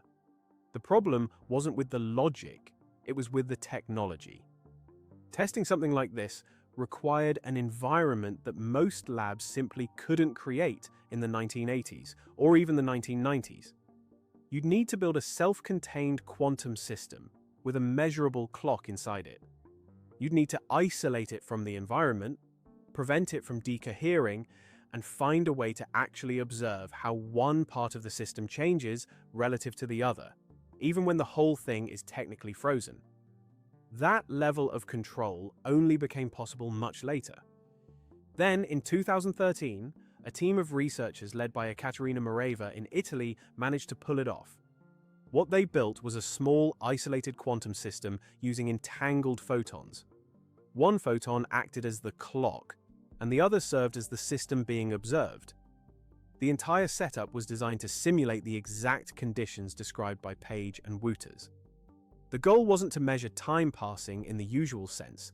It was to test whether apparent evolution could emerge from a globally static system, whether change could be observed when there was no external time involved at all. Here's how it worked. The photons were entangled in a very specific way. According to the global description, the full wave function of the system, nothing was happening. The state was static. From the outside, there was no change, no progression. But the researchers weren't looking from the outside. They looked at the relative state of one photon when measured against the other. And what they found was exactly what my dad found. Nothing was happening. The state was static. From the outside, there was no change, no progression. But the researchers weren't looking from the outside. They looked at the relative state of one photon when measured against the other. And what they found was exactly what Page and Wouters predicted. The second photon appeared to evolve, but only when referenced against the clock photon. In other words, change was visible from the inside, even though the full system didn't evolve at all. This wasn't just an abstract demonstration. It was a real physical implementation of a timeless universe that still appeared dynamic from the perspective of its internal observers. For the first time, physicists had a lab-based result showing that time, or at least the experience of time, could emerge from entanglement alone. That's a major shift from our usual assumptions. It suggests that time might not be some absolute parameter that flows regardless of what's happening inside a system. Instead, it might only show up when you look at subsystems entangled in a particular way. The experiment didn't prove that time isn't real. That's not how physics works. What it showed was that the illusion of time, what we interpret as evolution, motion, progress, can exist even when the underlying system is completely static. That opens the door to a different way of thinking about what time actually is. And it didn't stop there. After this result, interest in entanglement-based time models grew significantly. More researchers began revisiting the Page-Wouters approach, and others started exploring similar ideas using different systems, ions, atoms, even superconducting circuits. The principle remained the same. If you can build a system with enough internal coherence, and if that system includes a well-defined clock, you can reproduce the appearance of time without relying on an external time variable. This also had implications beyond just philosophical curiosity. For quantum information science, it suggested that time might be a resource that can be engineered, that you could build computational systems where evolution is defined entirely by internal correlations, not by synchronization with some outside clock. In a broader sense, it also raised questions about how we define measurements, how we interpret observers, and how we distinguish real motion from correlated change. What made the 2013 experiment so important wasn't just that it confirmed a theory.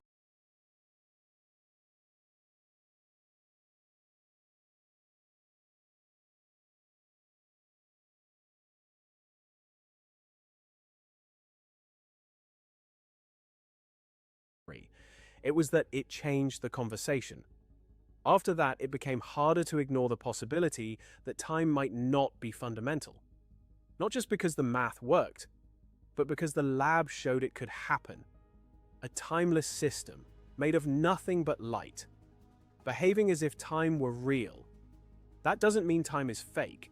It just means that what we think of as time might not be what's actually there.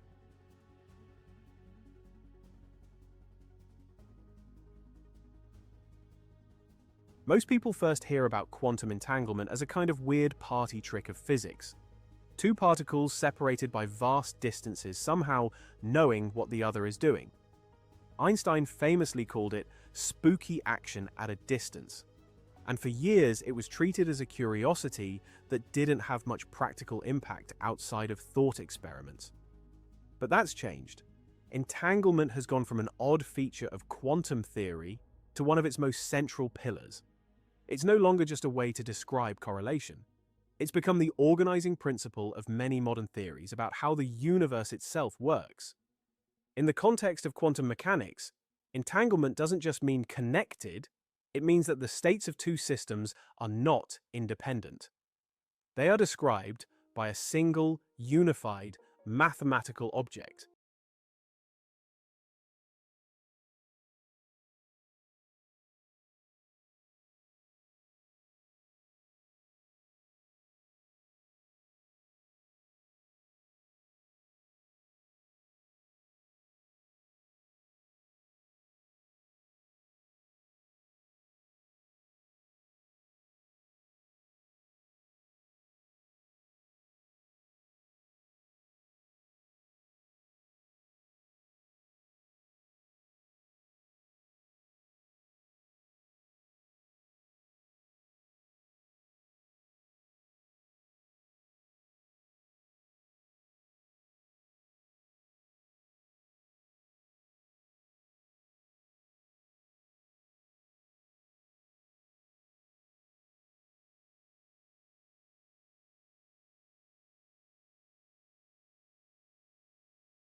combined wave function of both. If you try to write down the state of just one system without referring to the other, you lose essential information. This is different from classical correlation. For example, if two socks are in a drawer and you know one is red, you instantly know the other isn't. But quantum entanglement is deeper. It's not just shared knowledge, it's shared identity across systems. This becomes especially relevant when we ask questions about time. In the Page-Wouters model and similar approaches, time isn't something that exists outside the universe. It isn't a separate dimension that ticks independently. Instead, it's built into the relationships between entangled subsystems. The universe, as a whole, doesn't need a clock. But observers within the universe, made of entangled matter, experience time because they are part of the entangled system. Their internal experience of change, of moments unfolding, emerges from the very structure of entanglement itself. What makes this work is the informational content locked in those entangled states. The clock and the system aren't just running side by side. They're exchanging information in a way that makes one define the other. If the state of the clock shifts in a predictable pattern, and the state of the system correlates with it, then from the point of view of the observer, the system is evolving. It looks like time is passing. But there's no global parameter ticking away in the background. What they're seeing is a sequence of correlations. This doesn't mean entanglement replaces time, it means entanglement may be the reason we have time at all. And that idea isn't isolated to one corner of physics. In recent years, entanglement has started showing up everywhere. In quantum computing, it's what makes certain operations possible. In condensed matter physics, it explains exotic phases of matter. And in theoretical models of space-time itself, particularly in holography and quantum gravity, entanglement is emerging as a structural feature that could explain how space and time form in the first place. One of the most interesting consequences is that the flow of time may not be something fundamental to physics. It could be something approximate, something that appears when systems are sufficiently entangled in the right configuration.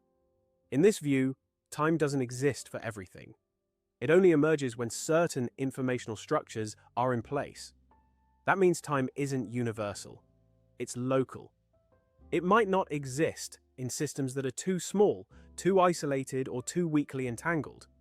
It might break down under extreme conditions, like near singularities or during the earliest moments of the universe. It also reframes how we think about observers in physics. In classical mechanics, the observer is an external agent who watches a system evolve in time. But if time is emergent from entanglement, then the observer is inside the system. Their experience of time is part of the entanglement pattern.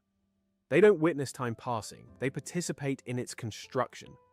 That changes how we model measurements, how we define evolution, and even how we think about consciousness in physical systems.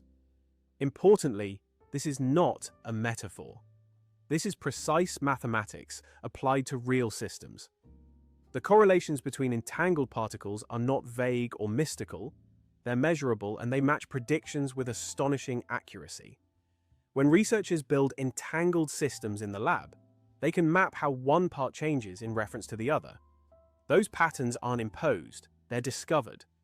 And when those patterns produce regular, predictable sequences, what you're seeing is the emergence of time itself, from nothing but correlation. What makes entanglement so powerful is that it doesn't rely on location, speed, or distance. It doesn't require a field or a force in the usual sense. It's not tied to geometry or motion. It's purely about structure, about how systems are defined in relation to one another. That structure is what allows time to exist for the things inside it. And that means the passage of time, as we experience it, might be less about a fundamental property of the universe and more about the shape of information between quantum states.